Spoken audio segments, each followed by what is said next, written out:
Oh, excuse me. How are you? I just did a big sneeze. Good.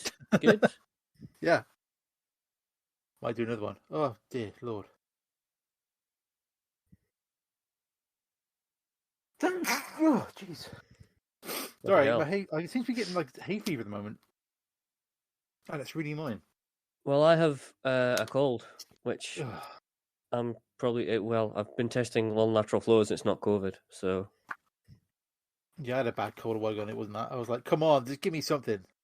Yeah, well, it's just like Kyle had like a high temperature and lots of like coughing going on last weekend, so we obviously sent him for a PCR. Yeah. And it came back negative, and we were like, fucking what?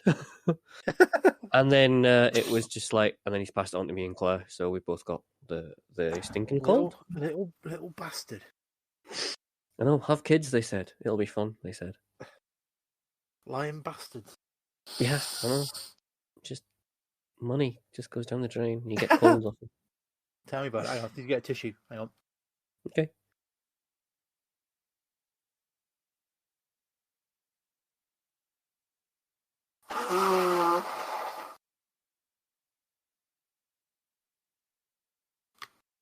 That'd be fun for the edit. That'd be great, yeah.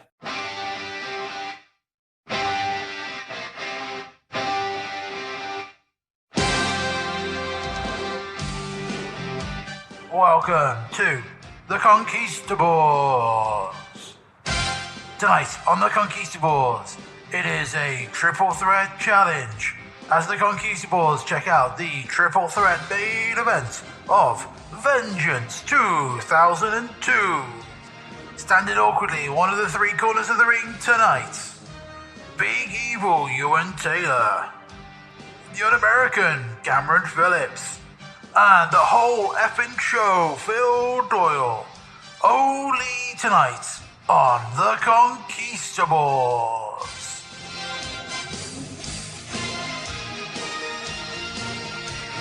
So, where is young Alan that is not here this evening? He is throwing metal objects at a corkboard. So he's playing darts. Yes. Okay. He has been summoned at the last moment to represent his brethren kid at the Sportsman pub in Carlisle. Are they that fucking desperate? Yes.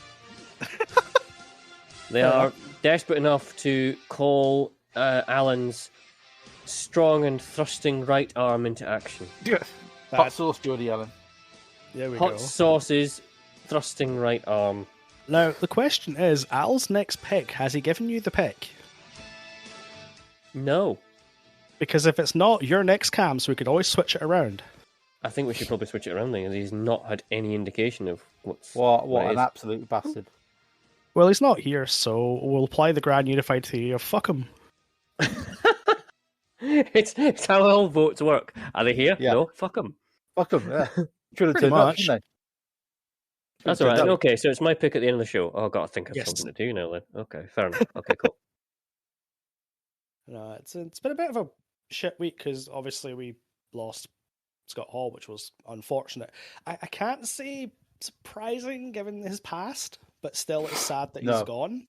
What was it? Complications through hip surgery. Well, basically he broke his hip, he went in for surgery, a blood clot got loose, he had 3 heart attacks and was in life support.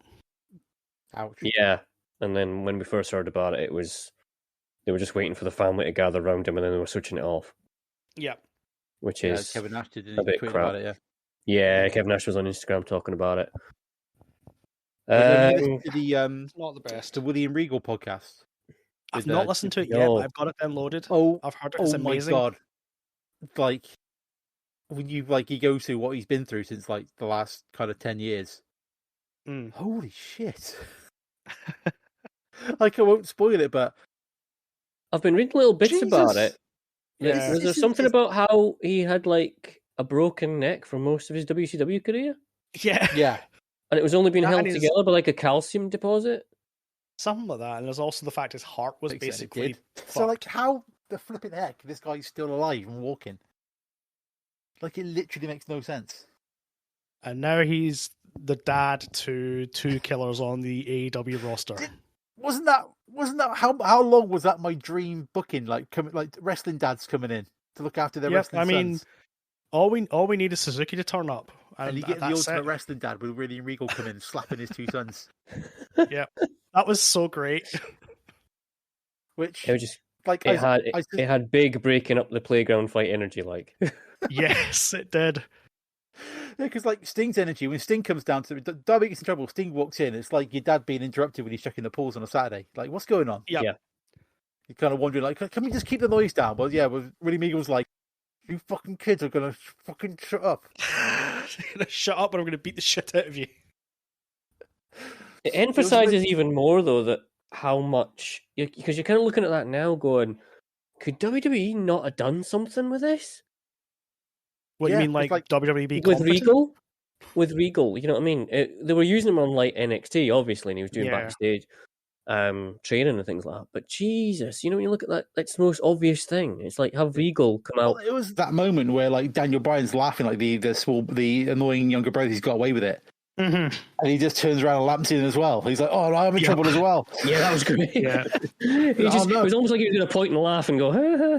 Turns around and wham, you're in trouble as well, son. Yeah, it's just it's going to be great. It was a great moment on what was a great show. The only problem is if they bring in Wheeler Yuta as like their kind of young boy into the stable, like I'm just be there like, but he's not Shooter. No, he's not a shooter. No. That's Moxley's true son. Just wait till Shooter goes on excursion. Hopefully he appears. Wearing his jacket that Mox gave him. Yep. He's like, he was doing his excursion right before COVID hit because he was going to be at the Carlisle show in the March. That's right, I remember that. But he was advertised for that, and then obviously he couldn't do it because the show just got shut down completely for 18 months. Yeah. But what was really good about that Wheeler Yuta thing was like you suddenly realised that like it's kind of turned like a year-long storyline with him and Moxley into something now. Yeah, I mean that's the thing with AEW. It's very much like New Japan in the way that you might get the odd angle, but it's actually just one small part of an overriding story that might go on for like 18 months. Because you had that like what was it? Wheeler got absolutely floored by like basically like an enhancer match, wasn't it, for Moxley because just kind of walk over him. Yeah. And then we had that match last year when it was like he did a bit more back into it. He kind of got a bit more fire into him and stood up to himself a bit more. And now it's like he's kind of gone to that next bit. It's like, oh, actually, there's like a little thread there that kind of works. It may not have been like intended from the beginning, but like, Oh, and Regal going, pray tell, man with mask, who is the demon? Yes. Fucking. I need Regal on commentary every week where he's not doing anything because he's just brilliant. I was just like, did he just call Excalibur man with a mask? Did he just rewind it? Did he? He did just call him man with a mask. Also, I need a segment where Regal encounters Danhausen and part just like alone. I think by the sounds of Twitter, that's happened on Rampage. Oh, very good. Because Danhausen's just been on Twitter in the last sort of half hour or so, kind of going that he's going to say hi to William Regal. Oh my god, that's not going to end well. Imagine Danhausen becomes his new Tajiri. Oh no! Oh my god! Yes. He's just following them around all everywhere, getting in condiment things again. That'd be amazing. Oh god. That'd be amazing. And then just for no good reason, they actually get Tajiri and they just Tajiri meeting Danhausen. It's the sort of thing they would do for a night. They would just have Tajiri popping up out of nowhere. Just just being the elite from that. Yeah. I mean, also, I have had a lot of fun recently going back and looking at all the Ring of Honor promos that MJF was riffing on with CM Punk. Oh, yes. I've done that as well. I did not know half of the Easter eggs that were in. I didn't watch a lot of Ring of Honor at the time. There are so many. There's so many. And it's so good. You stupid old man, I'm a snake. Yep. You know, that kind of one. And it was just like, oh, that is so well done. Yeah, I went back when he said about when like the week after the one where it was like MJF was crying, which was so good. It was so good, that promo. Yeah, because it actually refers back to a like a post on Instagram from like the time. Yeah. And the way just like MJF just nailed that tear at the end, like, is it true? He's like, yeah, it's true. And just walked off. And then he talks about like, is it like I bullied somebody until they lost their job and that kind of stuff? And I was like, oh, Google that. The pouring the beer down an alcoholic's neck was Raven. Yes. Because that was the other dog collar match that he's renowned for. It was, which is an absolute bloodbath if you've not seen it. There was, they've started putting Ring of Honor's greatest matches on YouTube. Yay! So I was watching. No, AEW's bought them. Well, like the Ring of Honor stuff, like come into the fight app. They've got the video library. Yeah, I don't know if they're going to keep it separate or not. Yeah. Like, they've already said today, Tony Khan's already said that they're going to run Supercard of Honor. But it's the same night as Rampage. Yeah. And everyone's making a big deal about how, it means they're going against each other. It's like going, but he profits either way. Yeah. Well, that and also Supercard of Honor was booked back in January. He only bought them last week, so it's already booked. The building's booked. There's no point changing it now. Just do it for the one night. Then in future, I think he said that's not going to happen again, which is fair enough. Yeah. Did they say how much it cost him to buy it? I think has that kind of come out? I haven't seen that yet. I don't know. I wonder how much it cost them because I assume one of the reasons them buying it was to get hold of All Out as like their own. Yes, that was a main driver for it. Oh, sorry, All In. Sorry, that was like the All In was the first one. That was owned by Ring of Honor, wasn't it? So it wasn't controlled by them. So now that's in there. So they've got a DVD release of that coming out now. I think I am looking forward to if they add the Ring of Honor archive to AEW Plus or whatever. They'll probably run it separately and just have separately, which is fine. I'll pay for it. I don't mind. Thing. If I get access to CM Punk being the greatest person in the world, that's fine by me. There's a whole article on Forbes.com about the purchase, but it hasn't mentioned. I don't think the numbers come out yet. Yeah, because there's no official number been released for it. I don't think. Somebody knows, Vince got WCW for an absolute steal. That was something ridiculous, like 2.8 million, wasn't it, or something like that at the time? Yeah, that tape library is insane, isn't it? It's got some great stuff on it. On the subject of Supercard of Honor, our match just got announced. FTR versus the Briscoes. That was brewing for a while. Yeah, and it's for the belts. What, for the Ring of Honor belts? Yes. Whoa. Essentially, it's going to allow Tony Khan to do the invasion angle as it probably should have been. Well, yeah. I mean, that's already kind of happening in Impact, and I will say that's been going really well. I've been watching Impact week to week, and it's actually been really good to watch. Yeah, because you've got, what's the faction called for Ring of Honor? Honor and War. So you've got Vincent, Matt Taven, Maria, the suicidal PCO, who I'm amazed is alive to this day. Well, he does run a car battery. The man is a psychopath. Well, yes, the man is a psychopath. He's basically like Chev Chelios in Crank. Yeah. I'm trying to think who else has joined now. Steve Macklin's now joined, and Eddie Edwards turned at Sacrifice. Nice. Which makes sense because Eddie Edwards was a big part of Ring of Honor. Yeah, I was going to say Eddie. Yeah, Eddie Edwards and David Richards were massively in the Ring of Honor. Speaking of heel turns, I wasn't sure about the Jericho one. It was he turned on Kingston and split up Inner Circle and stuff. I was okay, fair enough. But then when he comes out and he's like, "Yeah, I'm a sports entertainer," it was like, that line killed me. You genius bastard! You absolute genius! Yep, he's so good at reinventing himself. I don't know how he does it.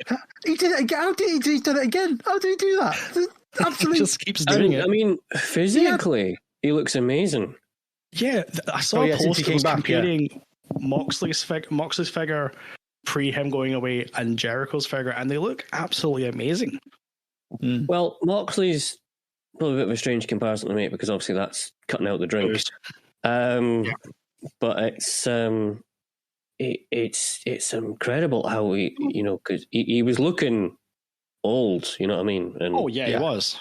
Was it not out of shape? Because that's stupid. He's nowhere near out of shape. He just looked like an old man, which he was. He looked like an older wrestler, but now he's got he's getting the definition back, and it's just he was getting that kind of Harley Race kind of barrel chested kind of wasn't he? Now you mention it, he was. But now he's he's kind of proper trimmed down, we hit a really good looking line salt last week, didn't he? Yeah, when he's sports entertainer, I was like, oh, you genius bastard. I've just had a thought of a feud coming up. Will Regal and the Wrestling Children against the Jericho Appreciation Society. Oh yeah. That'd be good, actually. Yeah, because didn't they mention your boy? Is it Daniel Garcia? Daniel Garcia, yeah. Yeah, they when like in the Brian Moxley promo when he was like pitching the whole thing to him. I'm sure Wheeler Yuta was one he mentioned. Daniel Garcia was the other one. I'm sure he was. Yeah, and Lee Moriarty was the other one. Yes. Yeah. But then, like, Daniel Garcia is well known to be 2.0's son, so, you can't have three dads. Yeah. It's going to start getting too confusing. Yeah. My three dads. Weird. My three wrestling dads. It's just. I do love 2.0, though. There is, but... All right, that's the podcast done, then. Yeah, pretty much. That's it. Vengeance, what? Yeah. Oh, Christ, yeah, we've got to talk about something else, haven't we? Bollocks. We've got to talk about this, yeah. We've got to talk about Vengeance, I suppose. It's nice to do, like... I always kind of think it's like going, should we do a current day version of Conquistadores? Should we just do this? Maybe for the Patreon when it actually gets around to it. Yes, I think that's an idea. Yeah. Also, I would like to give a shout out to CM Punk's forehead for successfully bleeding the most blood I've seen for a while outside of a death match. Like 2 nights twice in a week. Session. Yeah, I was going to say. Yeah. Because he bled on the Wednesday night and the Sunday. Yeah, because he bled like an absolute pig on Dynamite. Which, again, that was another fantastic MJF moment because he is such a prick. And he's so good. You just want to pay to watch him get the shit kicked out of him, and you got it. I'm assuming they released that T-shirt with like his handprint over the picture already. I'm assuming that's some people. I bet that I'm going to check while you carry on talking. I'm going to check Pro Wrestling Tees right now. It must be AEW or be on Pro Wrestling Tees or something. It's got to be on there. Yeah, but that whole like the hug and they kind of like, oh, they're going to be pals now. No, he just hit him in the balls. No, of course they're not. No, it's MGF. Also, the Wardlow face turn.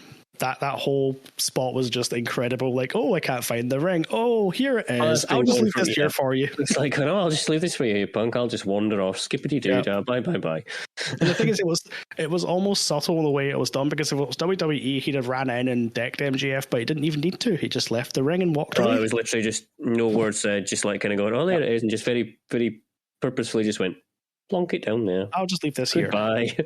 Goodbye. He doesn't. I think the key thing was he never actually physically handed it to him. Exactly.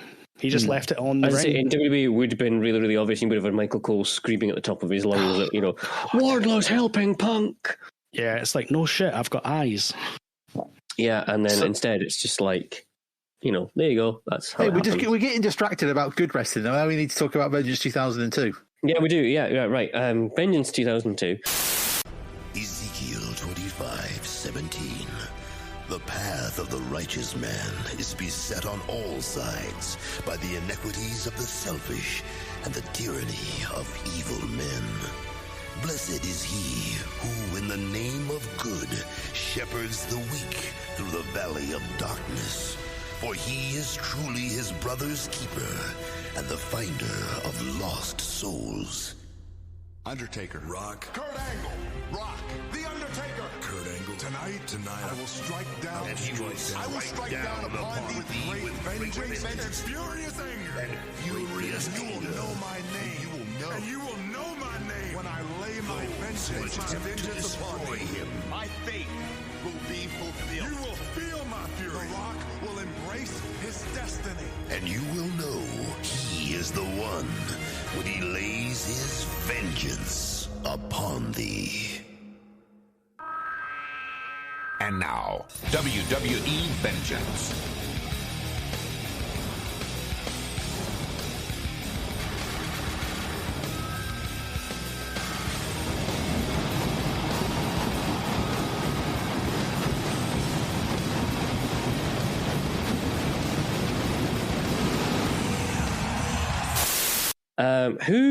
And again, I'm trying to always work a way of not making this sound confrontational, but who picked this and why? I believe this was Philip. The reason I picked it, I think I mentioned last week, was that I was just kind of idly browsing through Twitter one day, and they mentioned this pay-per-view as having like one of the best triple threat matches in the main event. Mm-hmm. Okay.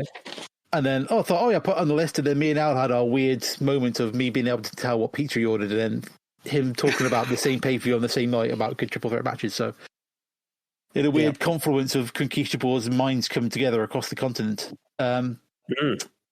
So that's really why I picked it, just because I read that match in the main event is really good. So yeah, there's no kind of deeper reason to it. I've never seen this pay-per-view before. By this point, I probably would have been out of wrestling watching it. I think I probably was, because it wasn't easily available because I didn't have Sky Sports, and Channel ended their deal due to reasons. Yeah, yeah.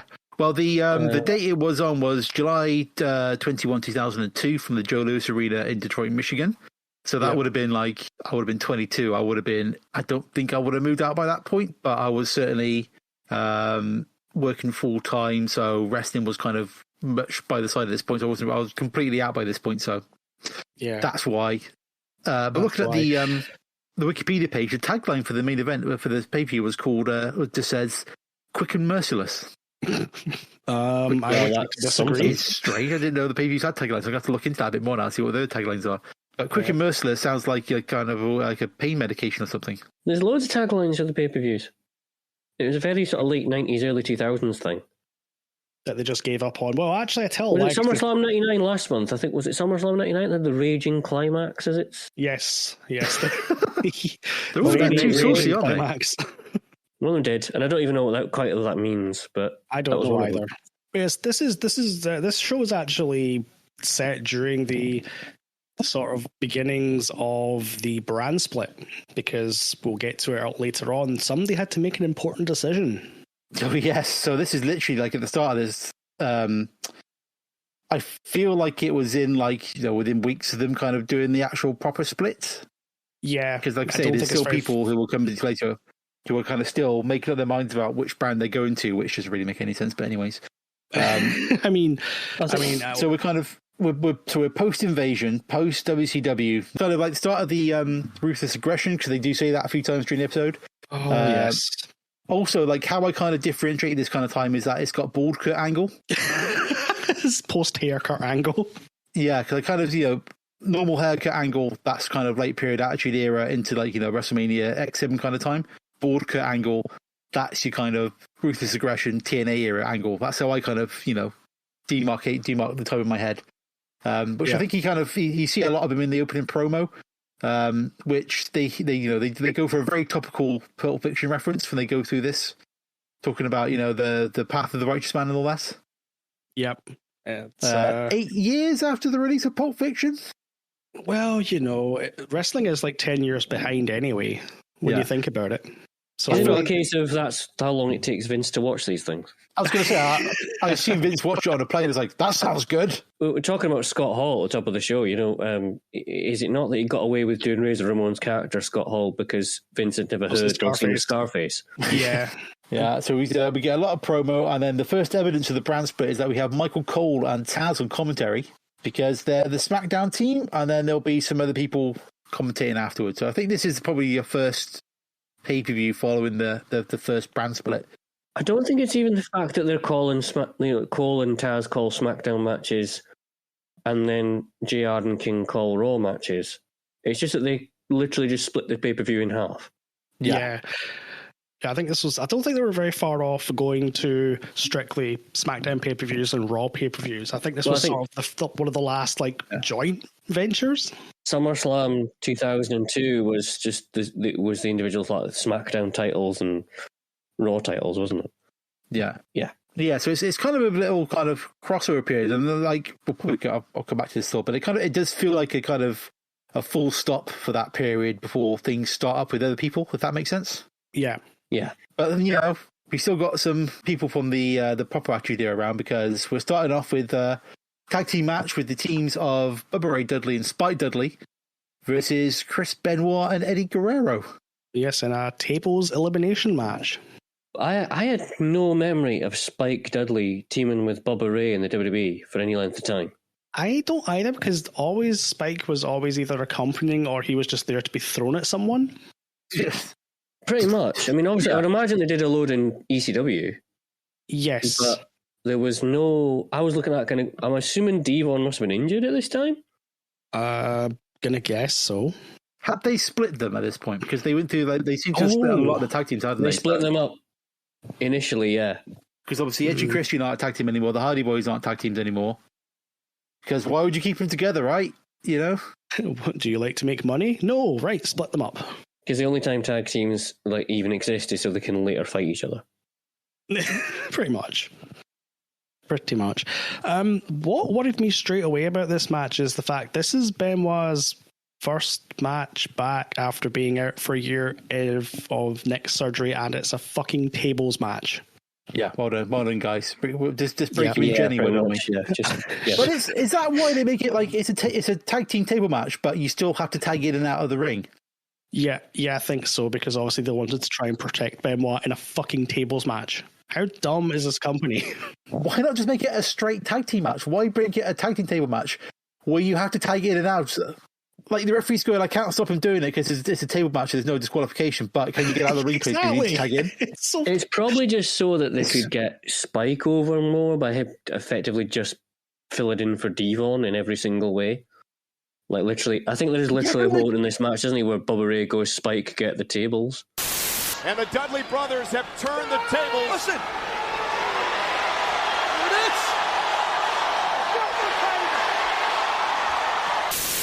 There's literally a point, I think, the ref's not counting somebody in the ropes and not doing, like, not stopping for DQs and stuff, but like they stopped Spike from coming into the ring. Yeah. It's just, I'm not sure who booked this match, but they really should feel bad about themselves, because it's, as I wrote in my notes, this is a no disqualification match, but you have to tag in. Why not just make it a tornado tag? It's frustrating because it is, there are some really good spots in it because, regardless of the kind of stupidness of the match, you've got 4 incredibly good workers in there. You know what I mean? Yep. Like there's a bit where Benoit does like a snap suplex on Bubba, and it's like, wow, ouch. Like, get him over. They also have to do that usual thing of like someone goes through a table by sort of Bubba Ray ends up missing a splash, and because Benoit moves off the table that he's going to come down on him on. Yeah. And then they have to do that whole thing of like backtracking, saying, "Oh no, you can't eliminate yourself. You can have to do a defensive move by your opponent. Bubba Ray's still in.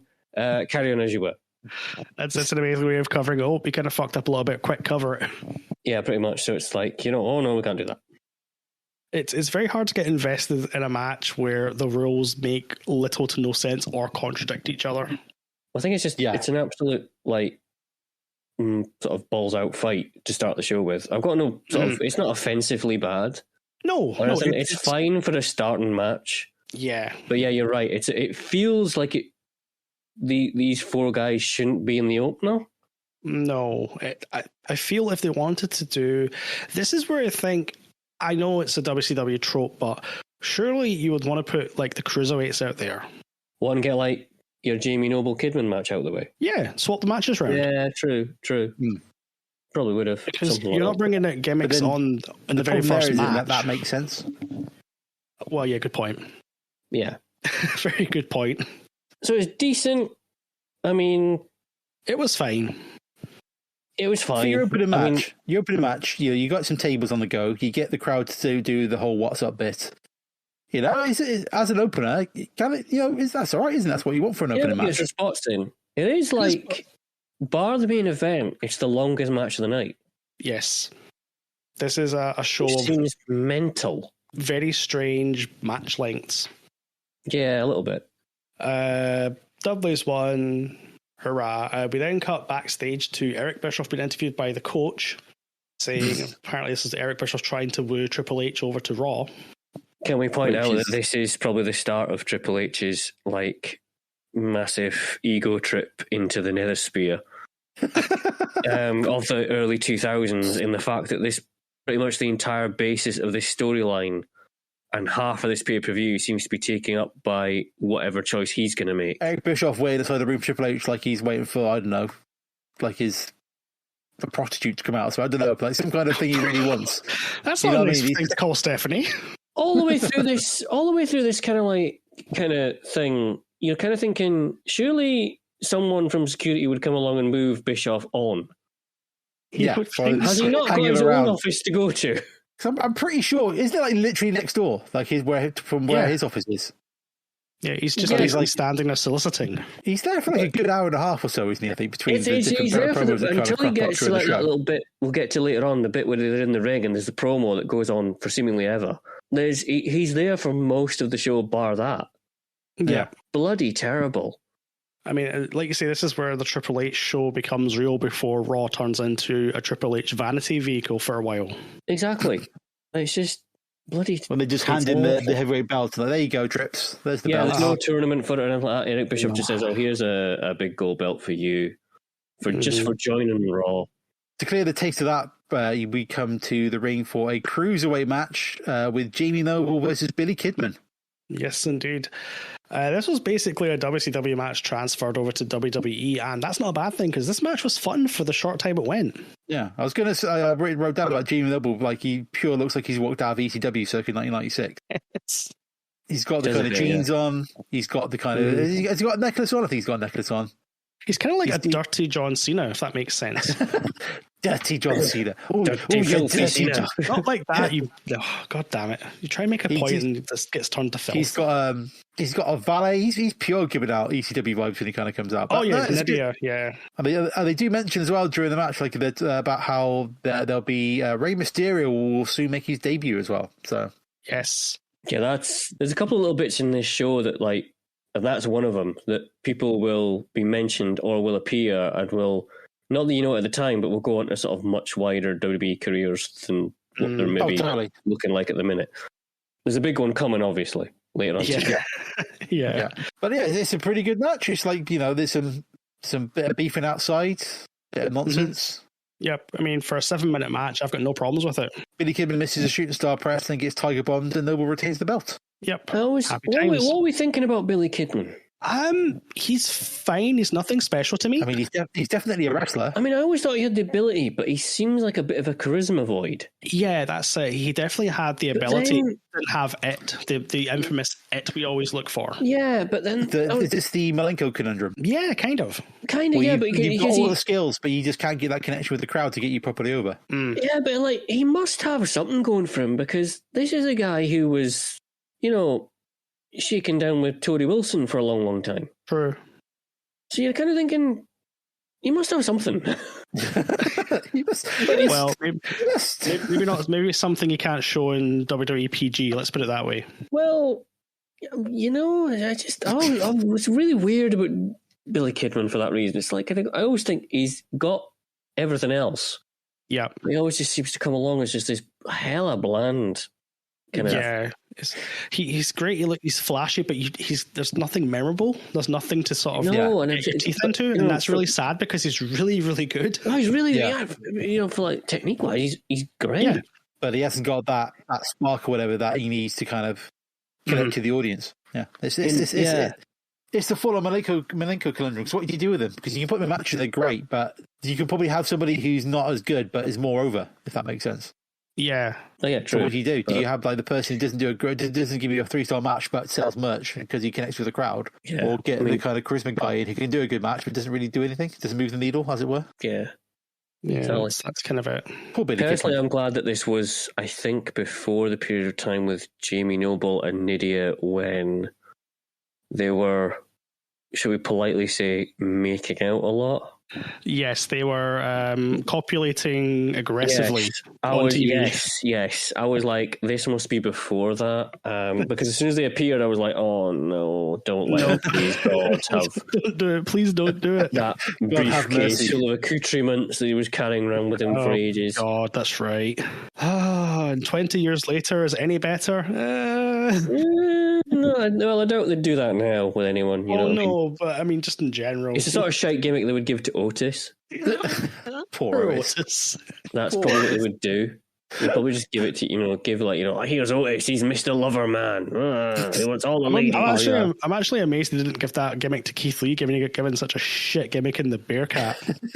And he literally just walks out on AEW and is literally a god. Yeah, well, the thing with Keith Lee is the fact that obviously that Bearcat thing I don't think was given enough time to actually breathe, take root or for it to be bad. Yeah, because he had 2 matches, and Keith Lee, and then he was gone.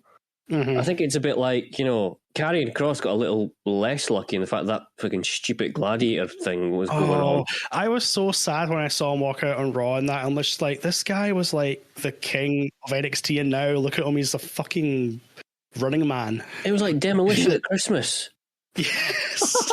And it was just... Demolition at Christmas sounds amazing. You know what I mean? Just a red helmet thing going on, and it's just like, ho, ho, ho. Yeah, red leather helmet and stuff. Yeah, and it's just that was enough to damage him. Yeah. But then I don't think, Keith Lee actually, in retrospect, was lucky. Yeah. And now for all that Karrion Kross was maybe damaged by that, he's apparently signed for New Japan and he's going to face Suzuki. Yes, he's facing Suzuki on April 1st, I think, in Dallas as part of their sort of big show there. So that should be just violence unleashed. That should be quite incredible. But anyway, enough about that. One or two chops in that one. We get backstage and there's Kurt Angle being an angry Kurt. And we can hear some what chants in the background, which is nice.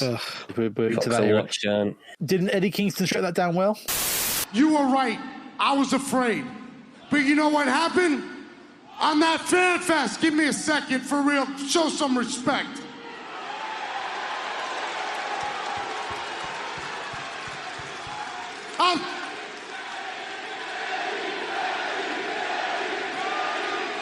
Seriously, my man, Steve Austin ain't here, dog. Relax. So anyway. Yes, I laughed and laughed when that happened. Back to this backstage promo with Kurt, though, and I'm not obviously from the legal department. I have to kind of say this. This is probably apropos of nothing, but to avoid the team of lawyers that we have on hand. Towers. I'll just leave this one hanging. A lot of spots on Kurt's neck. Oh yes, he did have a lot of acne. A lot of acne going on. Mm-hmm. We'll leave it there. We'll leave that there. Yeah, we'll move on. So we move on to a video package building up the European Championship match with Jeff Hardy defending against everyone's favourite wrestling dad, William Regal. Just to get back to William Regal for a few minutes. And it is quite prescient that he one of the first things he does in the match is he slaps Jeff Hardy to the floor. Slaps the piss out of Jeff Hardy. I've got to know, Jeff sticks out his chin, but Regal just slaps it. Yes. Just absolutely smacks him to the floor because he's the ultimate wrestling dad. And his son's been naughty and he needs to be taught a lesson. Can we also point out that Taz has probably his pinnacle of commentary of the evening in this match? Regal wants that European, what do you call it? European. Yeah, easy for you to say. He wants that title. Bring it back to Europe, to England, wherever the hell. Europe. Shot to the chin by Regal. Taz's globe must be very interesting. Yeah. Is he a flat earther? There's just America. And then it's got America on it. That's it. America and that's it. Just America, Canada, maybe, Mexico hanging off the edge, and then just nothing on the underneath. I will say I give Hardy a lot of credit for taking an absolute beating for as short as this match went because Regal just beat the living daylights out of him. There's a few nasty bits, isn't there? Isn't there? I've written down a knee drop onto Hardy's neck. Yes, looks vicious. Yeah, so Jeff goes for the senton and Regal gets his knees up, and it looks kind of real painful. Yeah, it doesn't look fun. Yeah, this is also 3 weeks removed from the Undertaker ladder match on Raw. Oh God, is it? So is that probably would have been a smack. Yeah, I looked at the dates. It's and it's 3 weeks removed from because they mentioned it on commentary. Why would you put the Undertaker in a ladder match? Who thought that was a good idea? Yeah, but it's an absolute belter. It's great, but it's just why would you do that? I know. You look at it, you kind of think, well, what? It shouldn't work on paper, but that ladder match with Jeff Hardy and Undertaker works so well. It's like the Face of the Revolution ladder match at AEW Revolution. They put 3 massive hosses in it, 3 huge slabs of meat. There was a lot of beef going into that ladder match. But then, I did talk about that match. That Orange Cassidy in that match was also comedy revelation. When the match started, he rolled into the ring and just rolled out to the other side. Yes. Yeah. And then the bit where the 3 big guys are in there, and Cassidy comes in and starts trying to kick them all. Yep. Yeah. But then they pay it off with the great spot where all 3 of them lift up a ladder. He busted his shoulders, Orange Cassidy. He did, yep. Yeah, he did, yeah. The 3 of them lift up that ladder, then Orange Cassidy uses it to try and nearly get the belt. That's right, yes. Because he's holding on to the ladder, the 3 guys lift up, he's like, no, yoink, I'm going to get it. Oh, he was cracking that match. But that's how you kind of use Beefy Boys in the ladder match, isn't it? Because you just kind of use them as a base for the other guys to kind of jump off him, essentially. I don't mean to rag on WWE because I could do it all day, but just the sort of intelligence in the match because it's almost like these guys have a brain and are thinking on the spot, right? This is what's happening. Whereas in WWE, they would either stand, look confused, or do something incredibly convoluted. Whereas here, it made complete sense what they did. Yeah, nothing felt too like, oh, they built a structure, or like, why is that guy spending 5 minutes putting all these things into position, sort of thing. Everything kind of flowed naturally, didn't it? Yeah. Apart from I think Ricky Starks put that ladder from the rope into the ladder. Oh that didn't make any sense. God, I thought he was dead. I thought Wardlow killed him. Wardlow killed him at the end, didn't he? Just like absolutely masculine onto that ladder. I don't think Ricky should be doing that, because didn't he have like a neck injury not too long ago as well? On the subject of neck injuries, Big E is an android. Oh yeah. Speaking of landing on your neck during a ridiculous suplex, yeah, Big E took one, didn't he? Yeah, I watched the spot, and it's just like, how are you alive? And I saw a clip today. He's up walking about. Like, the man is not human. Yeah, I think he got very lucky with that one. Oh hell yeah! I think the non-need for surgery was probably a big bonus. Yeah, definitely. If he doesn't need anything surgical done, then that, because that would have been like months and months. I'm not saying he's going to be at WrestleMania anytime. No, but he might go back by like the autumn. Yeah, but by maybe after summer, he rests up. But I think if it had been a surgical thing, he would have been out for 9 months a year. He'd be gone. Yeah. So it would have been like, you'd be looking at Big E to win the 2023 Royal Rumble if he was like needing surgery. Yeah. I actually enjoyed the finish of this match because it kind of came out of nowhere. Well, it fell into the story, didn't it? About Jeff just kind of keeps kind of catching one off Regal, and he can't get his belt back, and it makes him really sad. And I do love the roll up of Doom spot. I think that's, if it's done correctly, it's great, because it literally does come out of nowhere. Yeah. And you don't expect it to be a pinfall, because you see a roll up all the time, and it's like, all right, they're going to kick out at 2. But when you get to 3, it's like, oh. Yeah. Oh, he's won. Oh, he's won. And it kind of plays into his story, doesn't it? With like him being, like, as a singles wrestler, catching that wave with the audience and the crowd and really connecting with it, doesn't it? So I was going to say, I also enjoyed Regal's post-match shit fit. just crying walking up the ramp. Yeah. Well, I was crying. I was like, I would have taken like another 10 minutes of that easy. That was a cracking match, that was. Mm-hmm. It goes 4 minutes and 16 seconds. Yep. I think, looking down my list, hold on. It's the shortest match of the night. Yeah. Shame that, isn't it? Shortest main card match tonight. Because really, we didn't need the promo that comes up next, where you've got Ric Flair and Hulk Hogan just ragging on people for a few minutes. I was thinking after the boot and the leg drop tonight, brother, maybe I'll climb to that top rope and hit my opponent with one of the Hulkamaniac Swanton bombs. What do you think, dude? Oh, man, I can just hear JR's call now as Hogan slowly climbs to that top rope. Oh, my God, he has just slipped and done the ugliest Swanton bomb of all time. He has missed a flip in midair and landed on his ass. Isn't that carnage? Brother, on a more serious note. I love the fact that it's Ric Flair's worried about younger wrestlers breaking through. Please, at this point. WCW's Ric Flair is worried about younger wrestlers getting through. Get a spot. But at least Hulk Hogan got through this without saying anything inflammatory or racist or just plain offensive. Well done. No, Possibly. They just had to go Bischoff, didn't he, for a little bit, and that was fine. Pretty much. Yeah, pretty much like Bischoff will run this company into the ground. Or out of business, whatever it is they say. It's like kind of going, yeah. It's another one of those like, oh, we're going to have a little bit of a scripted moment, having a pop at WCW. Yes, we know. Yeah, we get it. It's all this next match is actually historic. An historical monument of time. Because Chris Jericho's got got a little bit of a beard going on. That's what he does, yes. And he's going up against somebody called I've written down the name here. Hang on, Jonathan Kenner. I think his name. Jay Kenner. I don't know, something like that. But this is John Cena's pay-per-view debut. It's so weird him coming out and not hearing the music, or even the "So You Think You're Untouchable." Yeah, not even that. Just generic Jim Johnson music he comes out to.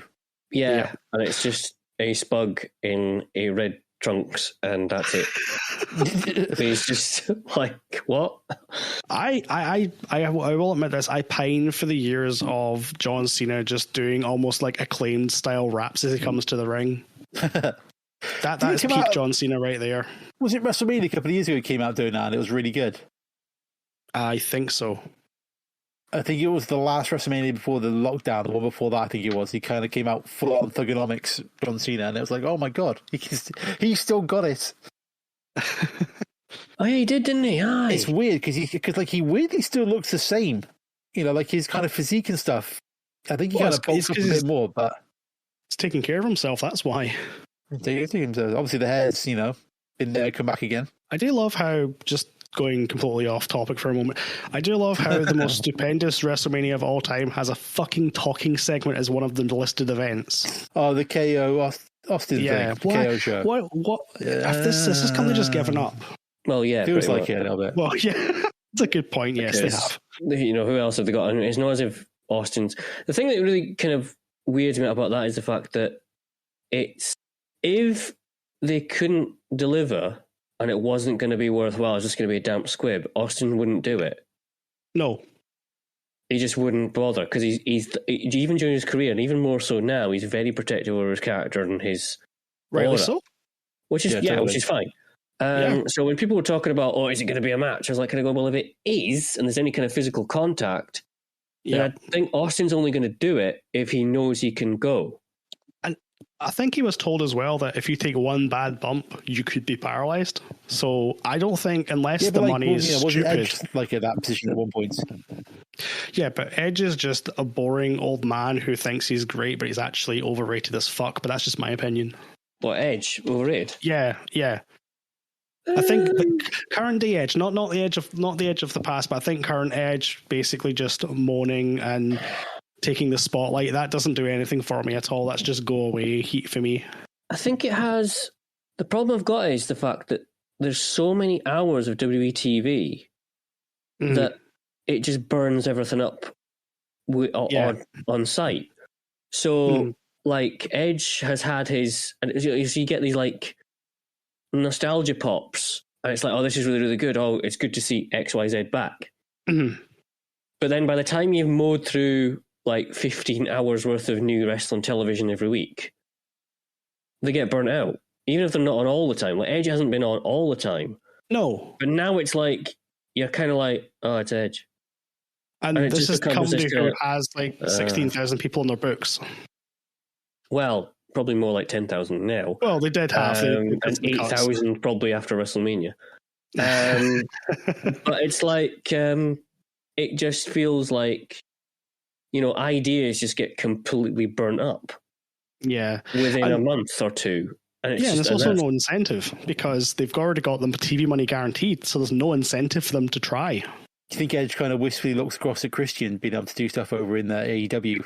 Probably. I'm waiting for Christian to turn on Luchasaurus and Jungle Boy. I know it's coming, but it's just a matter of when. Yeah. I think they don't really do it if he could have someone that could team with him in a tag match against them. I mean, he could join the Jericho Appreciation Society. Yeah, why not? Everybody loves Chris Jericho. Yeah, but then they're going to hark back to when he stole his bird. Oh, God. Okay, scrap that idea then. Scrap that idea. It was WrestleMania 35 that John Cena appeared as the Doctor of Thugonomics interrupting.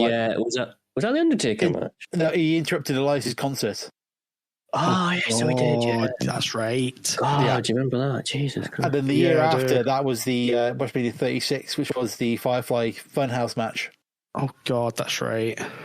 Oh, yeah, you totally the golden forget years of cinematic matches. Yeah, 2 years ago was like all the cinematic matches and stuff like that. Which, to be fair, gave us the Boneyard match, which I still rate. I still think that's really good.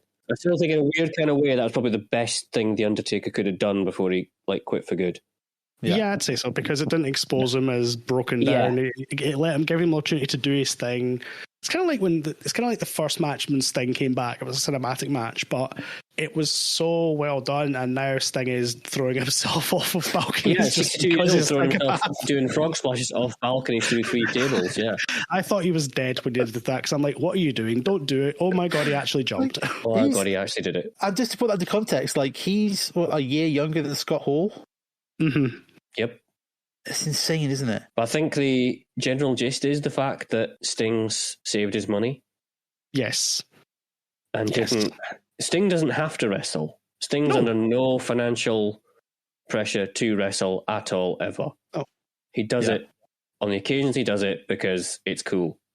Mm-hmm. Whereas folk like Ric Flair have 4 ex-wives to pay money to. And therefore have to do this shit.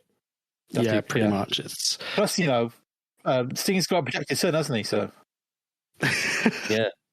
God. Oh my God! There's a match right there. Oh wait, we need to get Darby Allin tag team partner because we need to have the 2 dads facing off. Regal versus Sting. No, just Regal's tag team against Sting's tag team, and you can just have like the confrontation of Regal and Sting just arguing like 2 drunks at a bar. That'd be amazing. Oh God, can you imagine?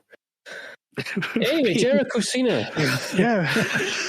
Can you tell we don't really care about this show, sir, folks? They have a match. Jericho hits the Lion Soul, but won't go for Cena yet because he wants to really beat him because Cena embarrassed him on SmackDown. But then Cena wins. Yep. This was a nothing match. And then we get like a really good, like, whiny kind of tantrum thrown by Chris Jericho in the ring because he lost throwing chairs everywhere. Yeah, but it was just... I think this was just a match where let's get John Cena on pay-per-view, which I understand, but could this have not been done on, like, Raw or SmackDown or something? Well, I think they already had a match, didn't they, on SmackDown? So this was like, you know, taking that feud to the kind of next stage, I guess, but I don't know how it went after that, whether or not this was the end of it or if, you know... Because I feel like Jericho's only a couple of years from walking out for a bit, isn't he, I think? Is it 2005? 2005, yeah, which ironically is against Cena at SummerSlam 2005. Yeah. Oh, okay. That's the thing about this match. You kind of look at it and you kind of go, give it another 3 or 4 years, well, 3 years, and they'll be fighting main events for like the title. Yeah, time is a flat circle. That's what it is. Yeah, because it's against a Bischoff storyline, isn't it? It's the one that Jericho got, you know, dragged out. And that's when he first started. He first goes on tour with Fozzy, doesn't he, in 2005? He's African complete, isn't he, around that time, I think. But again, I think we can compliment Jericho on the fact that he knows how to reinvent himself, as we've discussed already. I mean, this is his 7th? I think it's like his 7th reinvention, I think. It's nuts. Oh, something like that. But he also knows when to bugger off. Yeah, exactly. Which he did through a lot of his WWE career. I mean, Jericho's always said he hit really lucky with injuries, not having any.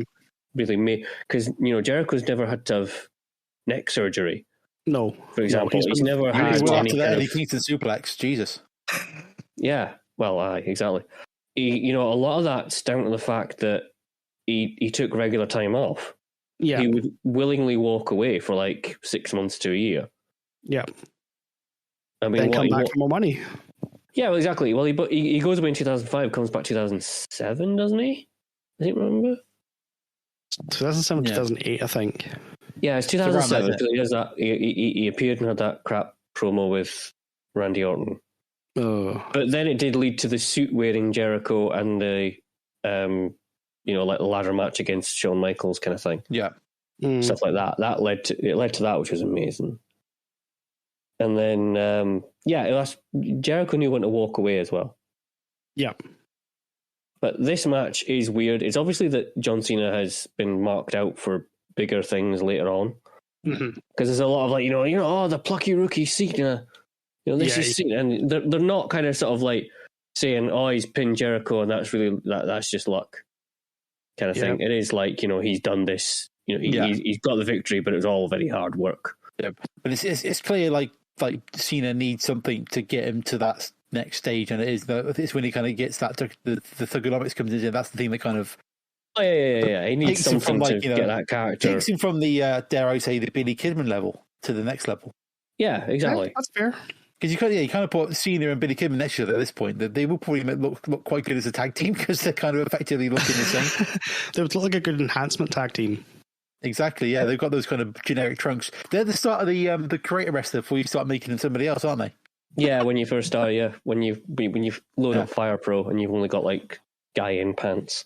Yeah, that's what John Cena at this point is. He needs that kind of next stage, which he's a few years away from. But like you can kind of tell, like he that training, whatever they did that period at OVW, they did kind of train him well. The people who came out of that little period.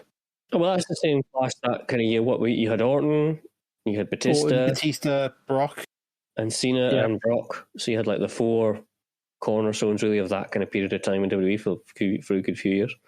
Mm-hmm. Well, and the face is Orton, even now, still going. He's going to keep on going. Bischoff's still waiting on H outside that room. Yes. That's like at least 3 matches he's been there, I think. He might as well just bring up a cup of tea and a sandwich, you know what I mean? Yeah. We get the commentary swap over as King and JR get an intro walk to the tables, which is a bit Oklahoma awkward. fight song. JR and Lawler come out. Lawler's looking like he has a vast percentage of plastic on his face. And the competition swap over. There's a bit of tension between Taz and King, which I think, is that referring back to the ECW extremely crappy wrestling and all that kind of jazz? I think so, yeah, because probably obviously... there's a little statement of that. Yeah, and then we get RVD stretching, or he might be stoned. I'm not really sure. He's doing something backstage. Probably not RVD. Probably both. Why can't it be both? Yeah, exactly. And then Brock doing lots of scary training for his match as well. Because next you've got Brock Lesnar versus Rob Van Dam. Can we point out that JR has a class bit of commentary in the promo package for this video, this match? RVD is urinating all over this coronation. Oh, this is weird because Brock's going for the IC belt, but he's already got a WWE title shot coming up at SummerSlam because he won King of the Ring. Yeah, he has. Against whoever wins the triple threat tonight. Yep. But why not? I mean, it's the crappy IC belt as well, isn't it? But, what can you do? Mm-hmm. It's that kind of non... Yeah, I know what you mean. Yeah. It's... I've written down 2 things at the start of this one. Firstly, I always find how agile Brock is really scary. Mm-hmm. He's doing his jump up to the ring, from the floor onto the ring apron sort of stuff. But even now, when he kind of does a big burst of speed or something, it's like, Jesus Christ. Somebody that big shouldn't be able to move as quickly as Brock can do. He was a big athletic dude. He's a and very... still is in many ways. Many a time I've said, I've never seen a human being to be so close to a bear as Brock Lesnar. He's very close to being a bear. Well... And yet still human. Yeah, I suppose. Yeah, now you point out. Yeah, probably. And then at the beginning, we're Brock's just kind of bouncing around and smiling like a proper dick. I like that kind of side of Brock. I love the cocky, full of himself Brock, because you just know that at any point you could just murder whoever's in front of. Oh yeah, totally. I assume somebody gets thrown into the steps, because I've written down a thing note here saying the steps are going through a proper time of it tonight. So I think in every match somebody gets slammed into the steps or they get knocked over or something. I don't remember the actual bit, but I do have a note that might correspond to that, saying slinging RVD around by his dick. That's probably the bit, yeah. So that's probably it. There's an awful bit of awkward hand placement that goes on at one stage, and I'm pretty sure RVD legit gets punched in the balls as a result, and there's a bit of kind of going, far off going on afterwards. Yeah. Because it hurt by the look of it. Yeah. And again, this is a really nothing match because it ends before it can actually really get going. Again, it's probably just more to it's more a demonstration of Lesnar's power than anything else. Yeah, I suppose. I don't think it's designed to be a competitive back and forward match because they're trying to build up Lesnar as this absolute huge, hulking great monster. Okay, but if that's the case, why put it on pay-per-view? Well, yeah, I know. I'm not saying it's the right thing to do. I'm just saying it's probably that's probably what it was. Gotcha.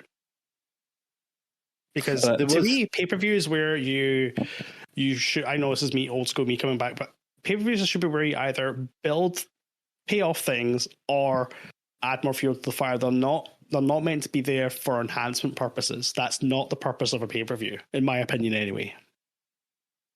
I think the ways that it would be. I think unless you counted Lesnar himself as an attraction on pay-per-view, which I would imagine it would have. Well, I don't think so, but I'm thinking what Vince would have probably thought. Yeah. Right. Okay. Yeah. Vince would have thought seeing this hulking great, real life incredible Hulk guy. And he kind of wants him. They probably already know he's winning about SummerSlam too. They want to keep him he's definitely winning this shit. Yeah. To kind of they want to keep him in the public eye sort of thing. Okay. Yep. We do get a moment with Heyman's wonderful guidance, by the way. Did anyone else hear this moment? Oh, I've written down his expert advice that kind of proves that he earns his money as an advocate when he says, "Don't lose." Van Dam